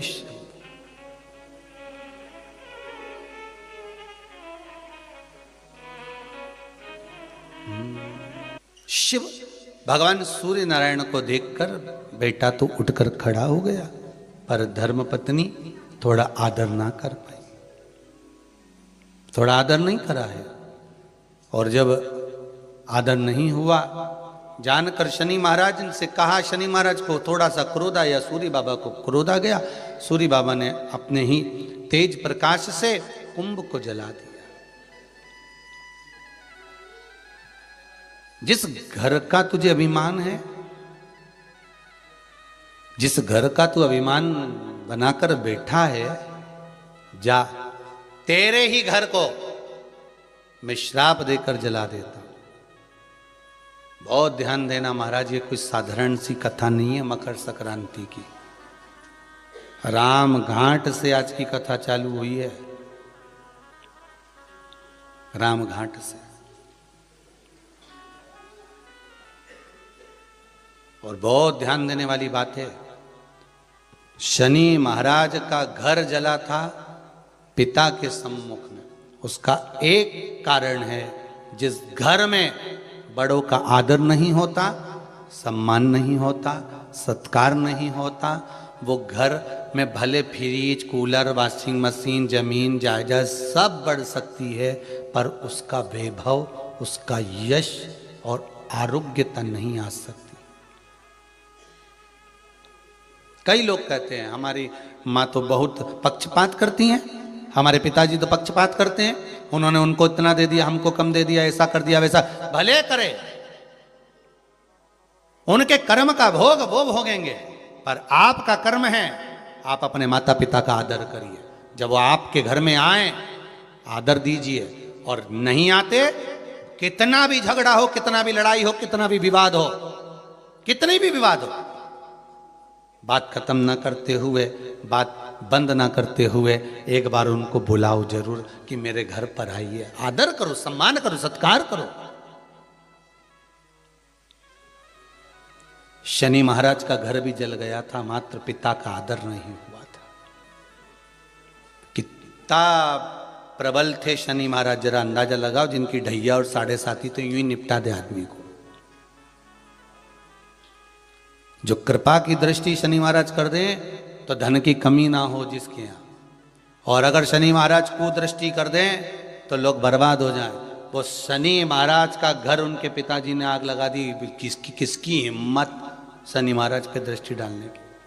आज के ज़माने में शनि महाराज के लोग पाल्टी लेके तुम्हारे सामने आ जाएं तो तुम्हें 10 रुपया 1 रुपया तो देना ही पड़ता है। इतनी दमदारी आज भी शनि महाराज की, और उनके घर में आग लगाना कोई सरल बात है?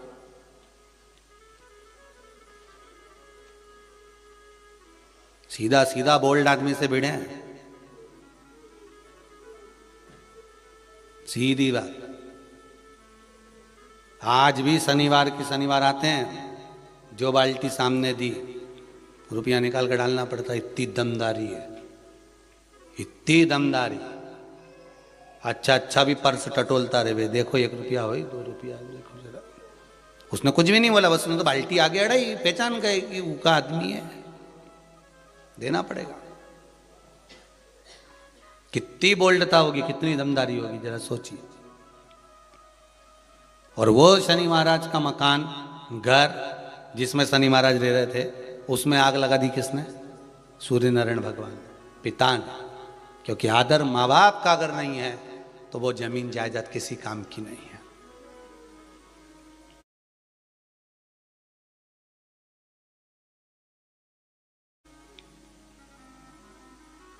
जिस घर में माँ बाप की इज्जत नहीं होती, उस घर में देखना कभी बरकत नहीं होती।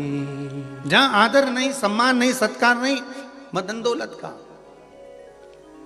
आग लगा दी, कुंभ जल गया। जैसे कुंभ जला, शनि महाराज की आंख से जल बहने लगा। शनि महाराज की आंख से जल, नैनों से जल बह रहा। धामनी आई,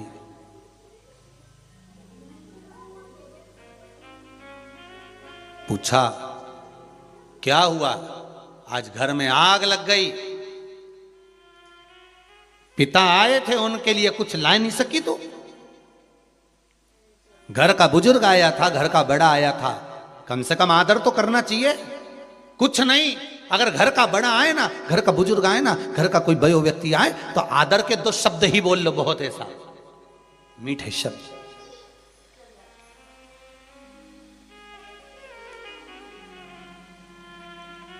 जोधपुर की सरदारपुरा की कथा जब हुई थी तो उस कथा में कहा था जोधपुर में कि अगर कुछ नहीं दे सकते किसी को, मकर संक्रांति पर आपके पास में देने के लिए अगर चावल नहीं है, खिचड़ी नहीं है, लड्डू नहीं है, गुड़ नहीं है, तिल नहीं है, 1 रुपया भी दान करने के लिए अगर आपके पास में नहीं है, तो हमने उस सरदारपुरा की कथा में सत्संग भवन में कहा था, कुछ भी नहीं आपके पास में तो आपकी वाणी तो है ना।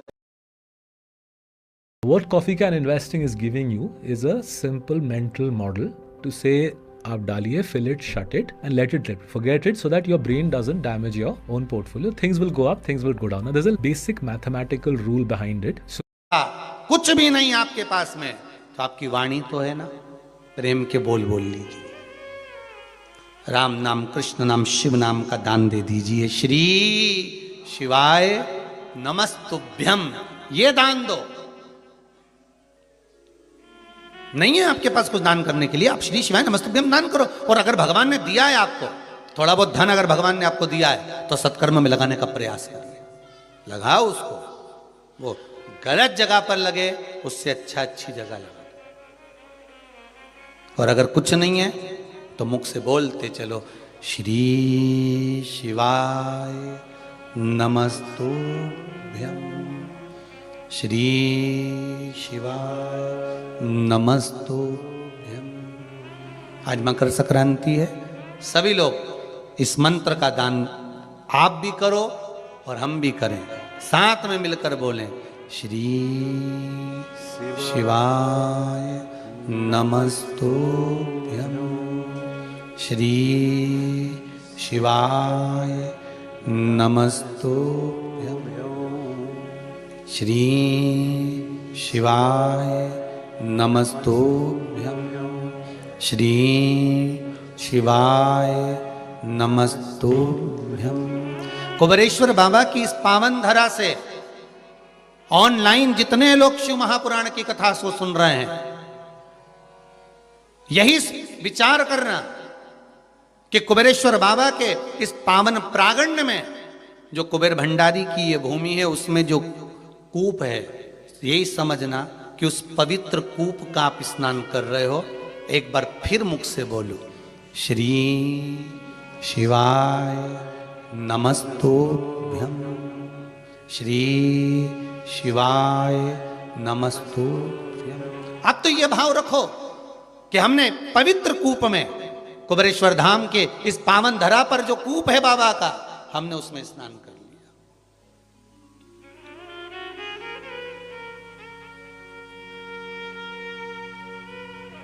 मंत्र का दान दे दो, नहीं है कुछ, मंत्र का दान दीजिए, राम नाम, कृष्ण नाम, शिव नाम दान दो। महाराज कुंभ जल गया, शनि महाराज ने अपनी पत्नी से कहा, देखो कुछ बचा है घर में, कुछ बचा है घर में, देखिए जरा।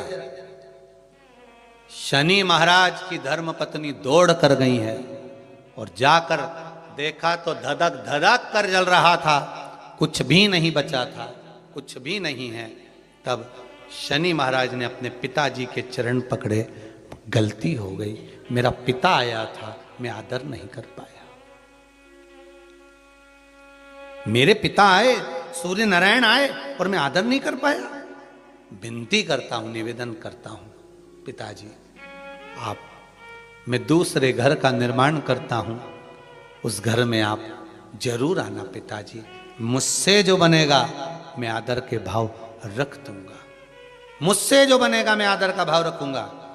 सूर्य नारायण भगवान बोले कि आज तेरे पास में कुछ खाने के लिए नहीं है, माना मैंने तेरे घर में आग लगा दी, माना तेरे घर में कुछ भी नहीं है, पर कुछ तो होगा, कुछ तो होगा।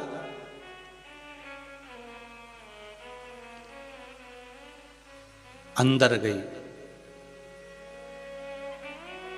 चित्ररथ की पुत्री, दौड़ कर गई शनि महाराज की धर्म पत्नी, थोड़ा सा तिल और गुड़ रखा हुआ था, तिल और गुड़ लेके आई, भगवान को देने लगी। सूर्य नारायण भगवान ने कहा, तेरे घर को आग मैंने लगाई है, इस तिल और गुड़ को तो मैं उस दिन लूंगा जिस दिन तू नए घर में प्रवेश करेगा, और मैं स्वयं तेरे उस घर में आऊंगा, आदर देखूंगा, तब तुझे देखकर जाऊंगा।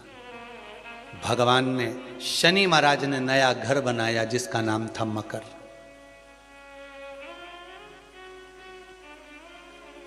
उस कुंभ में आग लगाई, मकर में भगवान शनि महाराज ने बार बार अपने पिताजी को आदर कर कर कहा, पिताजी पधारो, पिताजी पधारो। पिताजी कहते हैं जब उत्तरायण भाव में भ्रमण करते हुए आऊंगा, सब देवताओं के घरों में प्रवेश करते करते आऊंगा, तब शनि तेरे घर में भी प्रवेश करूंगा। तब मकर में प्रवेश किया तो शनि महाराज की पत्नियां दौड़कर तिल गुड़ से अपने पिता का आदर करने लगी। जानकर सूर्य नारायण भगवान ने वर प्रदान कर दिया। आज मैंने इस मकर राशि में प्रवेश करा है, मकर के अंदर प्रवेश करा है, जो मुझे गुड़ और तिल्ली का दान देगा, सूर्य को अर्घ देगा, सूर्य का स्मरण करेगा, मेरा स्मरण करने वाला कभी खाली नहीं रहेगा। जैसे शनि को नया भवन दिया, जो मुझे आनंद से स्मरण करेगा, आज के दिन जो दान पुण्य भजन कीर्तन स्मरण करता है, पुराण और वेद को श्रवण करता है, मेरी पावन चरित्र को सुनेगा, उसको भी मैं नूतन नूतन भाव प्रदान करता रहूंगा। नूतन भाव करता है, पुराण और वेद को श्रवण करता है, मेरी पावन चरित्र को सुनेगा, उसको भी मैं नूतन नूतन भाव प्रदान करता रहूंगा। नूतन भाव इसलिए होती है मकर संक्रांति और तिल और गुड़ का दान। मैं धन्यवाद दूंगा सभी श्रोता भाई बहनों को जिन्होंने गौ माता के लिए गुड़ के दान के लिए शुल्क जमा कर कर यहाँ पर मैसेज किया, उसके लिए भी धन्यवाद है। जो शिव मंदिर के लिए दान दे रहे हैं, और एक निवेदन करूंगा आप सबको, आजीवन भोजन भंडारे वालों को खास तौर से कहूंगा कि आप लोग जो आजीवन भोजन भंडारे के सदस्य बन रहे हो, उनसे निवेदन है कि अगर 14 तारीख और 15 तारीख को आजीवन भोजन भंडारे के सदस्य बन रहे हो तो अलग से कोई तारीख मत लिखाओ। आप तो अगर तारीख लिखाना है कि हम आजीवन भोजन भंडारे के सदस्य बन रहे हैं तो 14 तारीख मकर संक्रांति लिखाओ। उसका कारण है, कम से कम आज के दिन आजीवन भोजन भंडारा, मतलब अपन रहें ना रहें, पर आपके निमित्त, आपके द्वारा यहां लोग भोजन तो कर लेंगे, सुख तो पाएंगे। तो आजीवन भोजन भंडारे वाले ध्यान रखें कि कोई तारीख मत बदलो आप तो कि हमारे जन्मदिन पे करना है या नहीं, आप तो 14 मकर संक्रांति की हमने लिखा दी, मतलब आज करा तो आज ही का लिख लो, आप तो मकर संक्रांति पे करा दीजिए।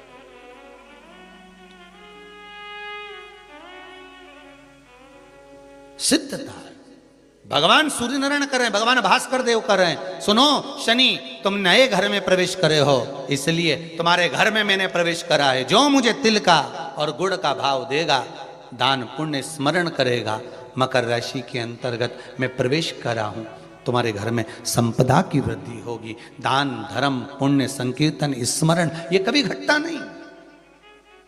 और आप सभी को मकर संक्रांति के पावन अवसर पर बहुत बहुत बधाई देते हुए भाव प्रकट कर रहे हैं कि कम से कम आपने मकर संक्रांति की कथा को श्रवण तो करा, जनमानस तक ये कथा पहुंची तो सही। और मुझे विश्वास है कि ये कथा केवल आप सुने यहीं तक मत रहने देना, इस कथा को जन जन तक पहुंचा दो, जन जन तक भेजिए इस कथा को कि मकर संक्रांति पर क्यों गुड़ और तिल का दान होता है, किस लिए होता है। माता पिता का आदर कराए, इसलिए आज भी कुछ चीजें घर के बुजुर्गों को दी जाती है, बड़ों को दी जाती है, छोटों को नहीं, बड़ों को देते। आदर का भाव रखा।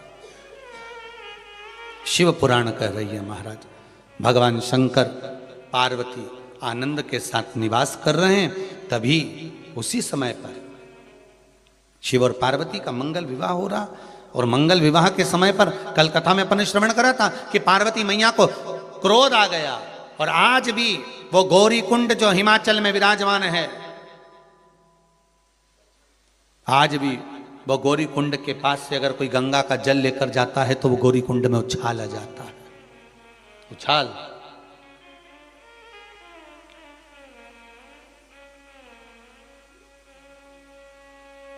साधारण गौरी कुंड नहीं है, बड़ा सुंदर है महाराज। कभी आपको मौका मिले आप कैलाश का Slimmest ever A series with all new metal frames takes design to a whole new level, or should I say flagship level. जो 7.4 mm थिन है, इस फोन में आपको ऑसम इंटेलिजेंस मिलता है। जी हाँ, S25 सीरीज में जो AI के फीचर्स है वैसे ही साधारण गौरी कुंड नहीं है, बड़ा सुंदर है महाराज। कभी आपको मौका मिले, आप कैलाश का दर्शन करने नहीं जा सकते,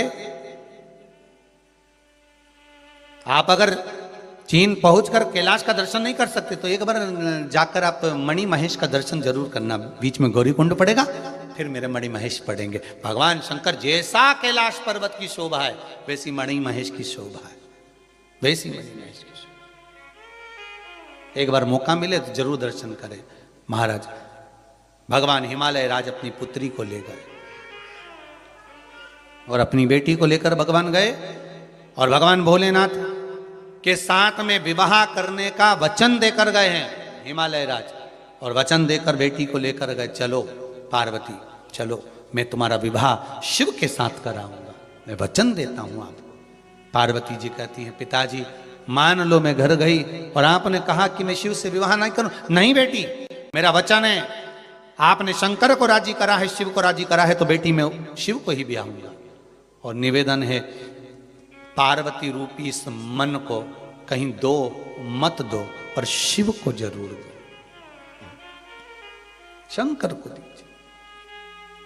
ये मन, ये आत्मा, ये चित्त, ये आत्मा ना तो जलती है, ना कटती है, ना जल में गीली होती है, ना सूखती है, ये अजर और अमर है। तो किसी ने कहा कि भगवान शंकर पार्वती को कथा श्रवण कराए, तो पार्वती ने कथा श्रवण करी। पार्वती मैया ने जब कथा श्रवण करी तो उनको निंद्रा आ गई, निंद्रा आ गई, पार्वती जी सो गई, उन्होंने कथा नहीं सुनी। पर शिव महापुराण की कथा कहती है, ये मन, ये चित्त, ये आत्मा अगर परमात्मा में लगी है तो ये अमर है, ये अजर है। ये शरीर भस्म हो जाता है, शरीर जल जाता है महाराज, पर आत्मा अजर और अमर है। तेरी कृपा बिना न हिले एक भी अणु, लेते हैं श्वास तेरी कृपा से तनु तनु। हे गंगाधार मुक्ति द्वार ओमकार तू, भोले ओमकार तू। आयो शरण तिहारी शंभो तार तार तू, तार तार तू। हे भोलेनाथ, हे त्रिकालदर्शी। गए सुंदर आनंद में भगवान शिव के विवाह की तैयारी होने लगी। आज मां शिव विवाह के लिए श्रृंगार करने गई है। एक जगह तप करा तो गौरी कुंड बना, दूसरी जगह तप करा फिर गौरी कुंड बना। अब ये गौरी कुंड कौन सा है? केदारनाथ जी जाते हैं तो उसके नीचे पड़ता है। ये गाड़ी का, बस का जो आखिरी पड़ाव है वो गौरी कुंड ही है केदारनाथ जी जाते समय। और उसके बाद में फिर जो चले तो पैदल पैदल चलते चलते चलते, चाहे तुम वो खच्चर से जाओ, घोड़ा से जाओ, पालकी में जाओ, मर्जी पड़े तुम पैदल जाओ, वो तुम्हारी मर्जी है। अब माता पार्वती श्रृंगार करने चली है।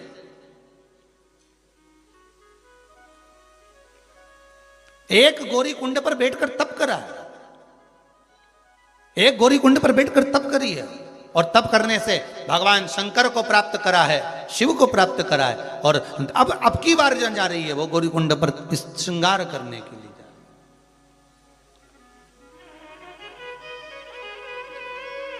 और चली, कितना सुंदर भाव कहा है महाराज जी। सत्संग ने मेरी बात चलाए, सतगुरु ने मेरी कीनी रे सगाई। देखिए जरा ध्यान दीजिएगा, रुक्मणी जी को नारद जी ने सत्संग कराया था, भगवान कृष्ण मिल गए थे। पार्वती जी को भी नारद जी ने सत्संग कराया था, जन्म लिए। और नारद जी ने कह दिया अगर ये इसको पति मिलेगा, भस्मी रमाने वाला, जटा जूड़ बांधने वाला, मृगछाला पहनने वाला, इसको पति मिलेगा, ऐसा अड़भंग मिलेगा। अगर ये चाहे तो शिव की आराधना करे। बस सुन लिया था, इसलिए सत्संग ने मेरी बात चलाई, सतगुरु ने मेरी कीनी रे सगाई।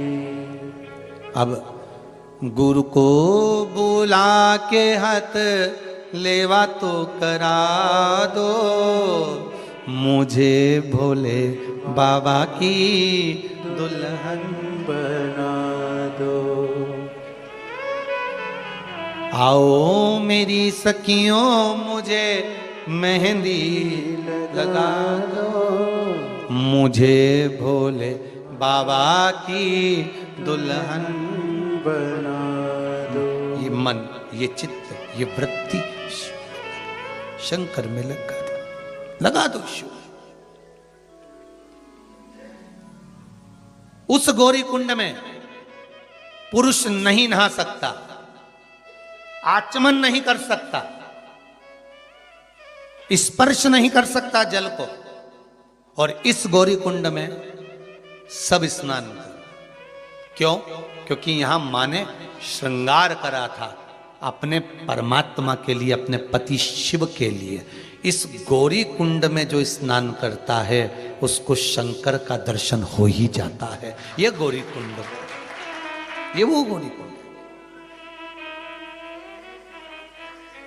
उस गौरी कुंड में जहां पर गंगा का जल देखते ही मां उफान में जाती है, उसका जल शीतल है। और केदारनाथ जी जाते हैं और जो गौरी कुंड पड़ता है उसका जल गर्म है। महाराज गर्म जल। महाराज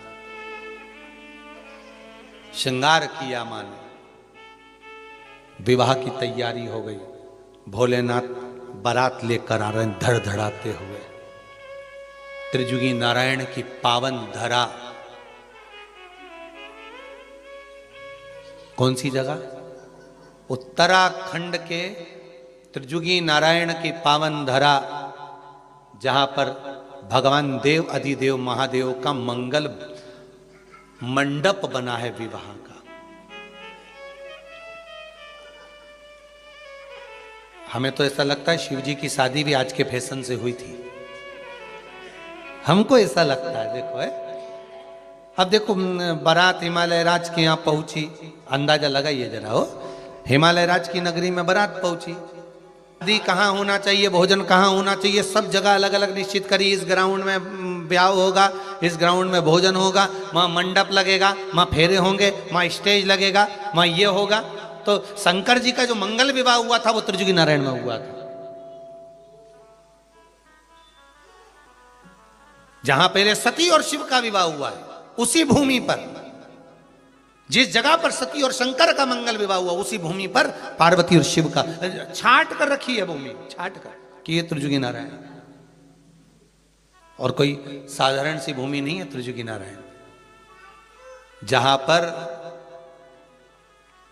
शंकर और पार्वती, शिव और सती के विवाह की अग्नि आज तक जल रही है। और उस अग्नि के पास के जो कुंड हैं वो अमृत की तरह है साहब। ऐसी दुनिया की कौन सी औषधि है जो उसमें ना हो। हमने कई बार कथाओं में वर्णन किया कि अगर बड़े से बड़ी बीमारी भी हो गई है, कैंसर जैसा बड़ा रोग भी हो गया है, तो घबराना नहीं है, शंकर पर छोड़ दो, महामृत्युंजय पर छोड़ दो। महामृत्युंजय का जाप करो, श्री शिवाय नमस्तुभ्यम जपो, पंचाक्षर मंत्र ओम नमः शिवाय जपो, और त्रिजुगी नारायण का जल बुलवाइए और उस जल का आचमन करना चालू कर दीजिए। कैंसर जैसी बीमारी भी हो गई, बड़े से बड़ी बीमारी हो गई, डॉक्टर कह रहे हैं लास्ट स्टेज का है, तो भी एक बार प्रैक्टिकल करने में कुछ नहीं जाता। उस शंकर के, जहां शिव और सती का, जहां शंकर और पार्वती का विवाह हुआ था, उनकी भावर की अग्नि जो जली थी आज तक जल रही है, आज तक वो अग्नि जल रही है। वो अग्नि के जो भावर डली थी, वहां जो कुंड है, उस कुंड का जल मंगवाओ, उसको पिलाओ जीव को, थोड़ा थोड़ा आचमन कराइए। अभी तो खैर पट बंद हो गए होंगे, जब खुले तब बुलवा लोगों के लिए। पर बाबा से ये विनय जरूर कर सकते हैं, बाबा कुछ ऐसी कृपा करना कि जो ये आपके कुबेरेश्वर धाम में जो कूप है इसी में आप त्रिजुगी नारायण का पानी भर देना, ऐसी कृपा कर देना कि लोग जल का आचमन कर स्वस्थ हो जाएं, ऐसी कृपा कर देना। इतनी ऊपर कोई नहीं जा सके, पर बाबा इतनी कृपा तो करना महाराज। ये जितनी जितनी कथा में जो जो कुएं आ रहे हैं ना, धन्वंतरी को, काशी की ज्ञानवापी, गौरी कुंड, फिर गौरी कुंड, मानसरोवर, अभी तो बाकी है बहुत सारी सरोवर। अभी तो आज कौन सा दिन है? 5वां है, 2 दिन बचे हैं, मतलब मानसरोवर पहुंचना पड़ेगा। तो ये जो आते जा रहे हैं ना, नदी, तालाब, कुंड, बावड़ी, सरोवर, सब लाके डाल दे बाबा भोलेनाथ, यही कुएं में पटक दे सबको लाके एक ही जगह। महाराज जो आचमन करे उसको सुख मिले, ऐसी कृपा कर दे महाराज। सारे तीर्थ धाम आपके चरणों में, हे भोलेनाथ प्रणाम आपके चरणों में। हे शिव, हे शंकर, हे ओघड़ी, हे त्रिकालदर्शी, कैलाशी, अविनाशी मेरे भोलेनाथ। शिव मंगल आनंद करने वाले मंगल विवाह के लिए त्रिजुगी नारायण की भूमि को वहां पर निश्चित किया है, निश्चित।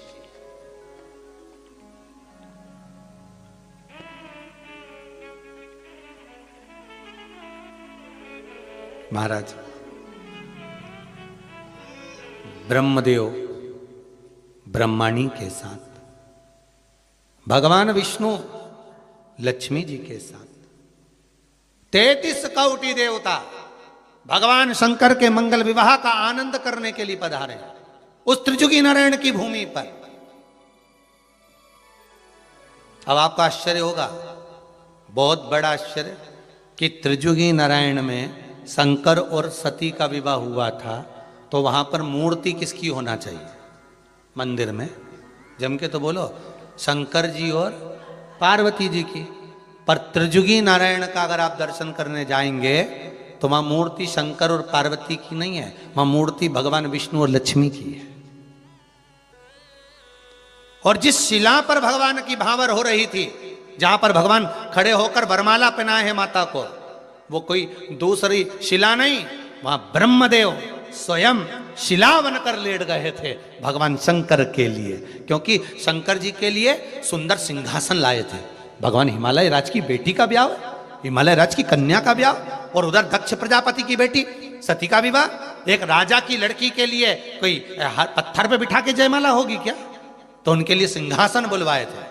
पर शंकर भगवान के लिए कितनी व्यवस्था दी गई थी साहब। भगवान विष्णु ने कहा था, बारात लेके चलो, हम तुम्हारे लिए पीताम्बर लाएं, अंबर लाएं, हीरा मोती सोना चांदी सारा सामान लाए। शंकर जी पहने एक भी चीज नहीं पहने। उनने कहा, ये फालतू की चीज नहीं पहनूं दादा, पहन लूंगा ना चोटा उन पीछे पड़ी जाए तो ये जिसको देख के चोर पीछे पड़े वो चीज नहीं पहनूंगा, जिसको देख के चोर भी भाग जाए वो पहनूंगा। क्या पहने? गले में सर्प की माला और मुंड की माला। आधे से ज्यादा मुंड की माला देखकर पहचान गए कहीं का तांत्रिक लगता है। और मुंड की माला, और क्या जोरदार पाउडर का डब्बा लपेटा भोलेनाथ जी ने पूरे शरीर पे बस, और नंदी पर बैठे और जो चले। अब विचार करिए, जिन्होंने अंबर पीताम्बर आभूषण रतन माणिक मोती कुछ भी धारण नहीं करा, तो वो सिंहासन पे बैठेंगे? बैठेंगे सिंहासन पे? नहीं, बैठे ही नहीं।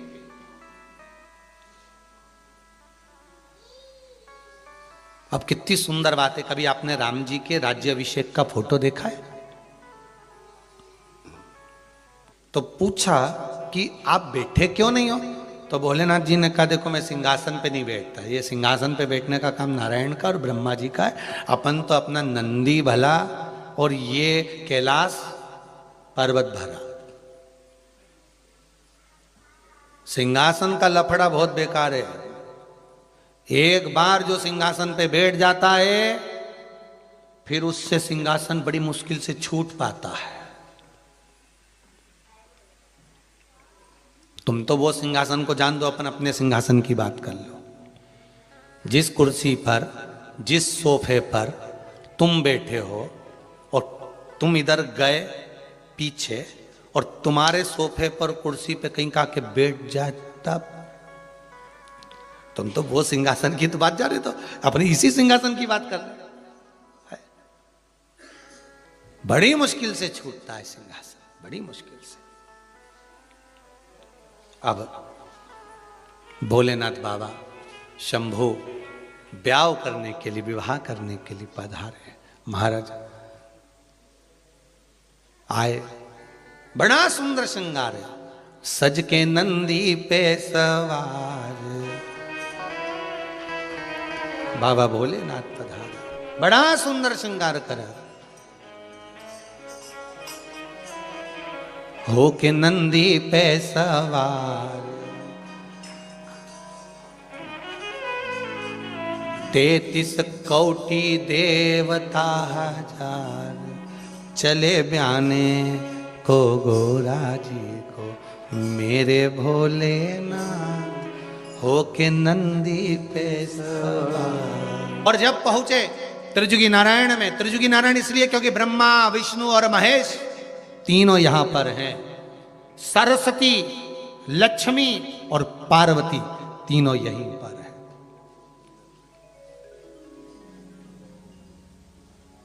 अब जब ब्याह की तैयारी, विवाह चालू। अब विवाह चालू, एक टेंशन भारी।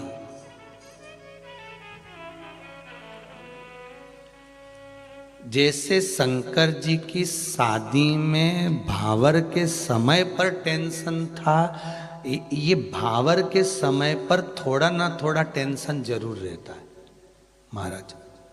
या तो किसी बैंड बाजे का हिसाब देने का होगा, या फिर कन्यादान का होगा, या कोई कन्यादान का सामान कहीं रखा गया होगा तो उसको ढूंढने का होगा, या भावर के समय पर लड़का लड़की वाले बैठे हैं ना, एक दूसरे को कमेंट्स कर रहे हैं, इसका पर टेंशन शिव जी की शादी से चला आ रहा है। और यह टेंशन साधारण नहीं था, भोलेनाथ जी की शादी में बहुत बड़ा टेंशन था। पार्वती जी बाजू में बैठी है, कन्यादान का क्रम चल रहा है, फेरे की तैयारी हो रही है, और पार्वती जी फेरे की तैयारी के समय पर भोलेनाथ जी से तो नहीं बोली, पर लक्ष्मी जी से कह दी, सखी ब्याह हो रहा है पर गड़बड़ी है। गड़बड़ी? कौन सी गड़बड़ी?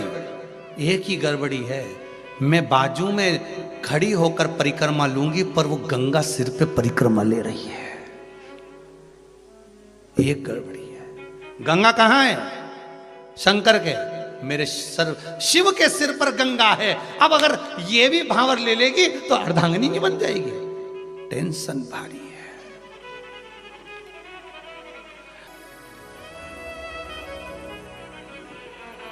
सरस्वती गंगा सिर पे है, शिव जी की भावर होना है पार्वती के संग। अपनी सहेली को दूसरे के साथ भावर डालते हुए देख लेगी। सरस्वती ने कहा ये तो गलत है। सरस्वती जी ने शिव जी को देखा, भोलेनाथ सरस्वती को देखकर मुस्कुरा दिए। शंकर ने कृपा कितनी करी थी, शिला पर बैठे थे बरमाला के समय पर, उस शिला को क्यों लगाया था कि मेरे मन की बात ब्रह्मा को मालूम पड़ जाए, और ब्रह्मा सरस्वती से कहते। शिला ब्रह्मदेव ने सरस्वती को बुलाया, सरस्वती को बुलाकर कहा क्या बात है सरस्वती? सरस्वती कहती है ये गंगा सिर पर है। शिव जी ने गंगा को देखा, स्मरण करा, गंगे कुछ देर के लिए ओझल हो जाओ, जिसका नाम है गुप्त गंगा। आपसे अगर कोई पूछे कि गंगा गुप्त कब हो गई, इसका नाम गुप्त गंगा कैसे पड़ गया, क्यों कहते हैं? आपने भी सुना होगा ना गुप्त गंगा। तो गुप्त गंगा का नाम गुप्त गंगा कैसे पड़ गया? शिव जी के फेरे के समय पर गंगा गुप्त हो गई। छुप गई।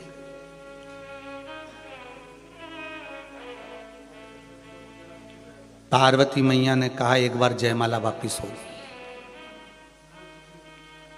आजकल के जमाने में लोग जाने न जाने 2 बार जयमाला हो जाती है, एक बार स्टेज पे और एक बार भांवर होती है जब।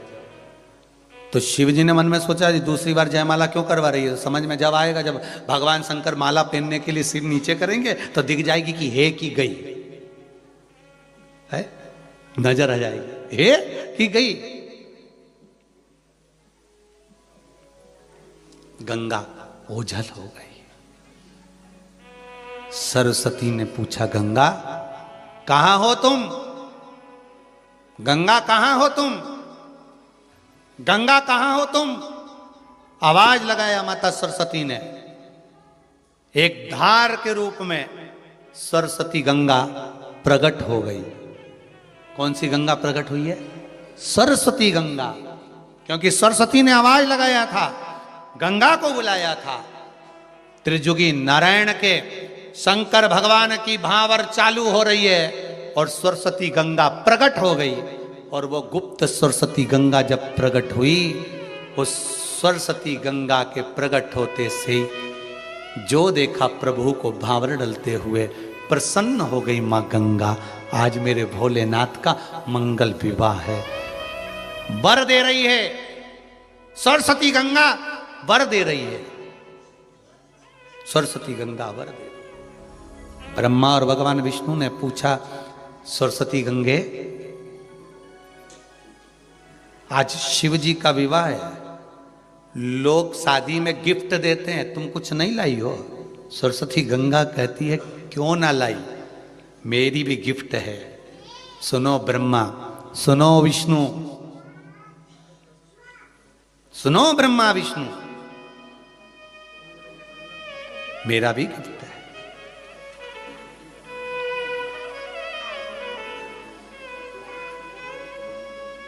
शंकर भगवान भोलेनाथ जब परिक्रमा करेंगे, भांवर डलेगी, उनके चलने पर जो एड़ी के निशान पड़ जाएंगे उसमें मैं जल भर दूंगी, वो जल औषधि का काम कर जाएंगे। यही मेरा पुरस्कार है, यही मेरा गिफ्ट है।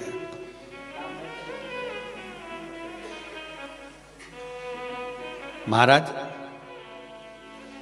त्रिजुगी नारायण में भगवान के चलने पर जो कुंड बने, भगवान विष्णु के नाम से एक कुंड है विष्णु कुंड, एक कुंड है रुद्र कुंड, एक कुंड है ब्रह्म कुंड महाराज, और एक कुंड है सरस्वती कुंड, और एक सरस्वती गंगा का भाव उन कुंडों में जाता है।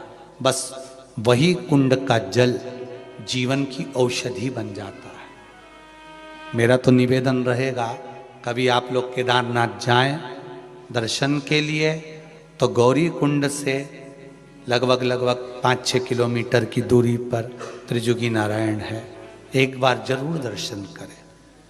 वो तो ये कोरोना महामारी बीच में आ गई, नहीं तो हमने भी बीच में विचार करा था, आस्था चैनल वालों से भी बात करी थी कि एक छोटे रूप में वहां पर कोई जगह तो है नहीं कथा भागवत की कि वहां पर कोई बड़ा हॉल बना हो या सत्संग हो सके। वहां तो केवल मंदिर अकेला, वहां कोई धर्मशाला वगैरह कुछ नहीं, बस दर्शन करो और बढ़ लो। कभी योग लगा बाबा कृपा करेगा, और कहीं बाबा की कृपा होगी और करुणा होगी और कोई भगत ऐसा मिल गया कभी योग संजोग से, तो 7 दिन तो नहीं पर 3 दिन या 5 दिन की शिव महापुराण की कथा त्रिजुगी नारायण से एक बार आस्था चैनल पर जरूर दिखाएंगे। और उसमें कोई नहीं आए, बस केवल ऑनलाइन श्रवण करना और बाबा की एक एक कुंड का दर्शन कराते हुए, त्रिजुगी नारायण के उस दर्शन कराते हुए, त्रिजुगी नारायण के उस अग्नि कुंड का जहां बाबा की भावर हुई है, जहां प्रयास। तो हमने पूछा भी था बीच में योग संयोग पर, ये दादा तो जाए, मेरा विश्वनाथ की मर्जी है। और हम तो बाबा को यही निवेदन करेंगे त्रिजुगी नारायण के भोलेनाथ जी को, ब्रह्मा विष्णु महेश को, कि बाबा जो सरस्वती गंगा की धार आपके कुंडों में पड़ती है, ब्रह्म कुंड में, विष्णु कुंड में, रुद्र कुंड में, सरस्वती कुंड में पड़ती है, वही धारा, एक धारा यहाँ कुबेरेश्वर धाम में भी भेज दीजिए बाबा, ऐसी कृपा कर दीजिए जीव का कल्याण हो जाए, ऐसी करुणा। वहां कुंड का जल और यहाँ कूप का जल भी वही काम करेगा, यह मेरा विश्वास है। शंभु शरणे पड़ी मांगो घड़ी रे घड़ी, दुख काटो दया करी ने दर्शन आपो। ऐसा विश्वास है।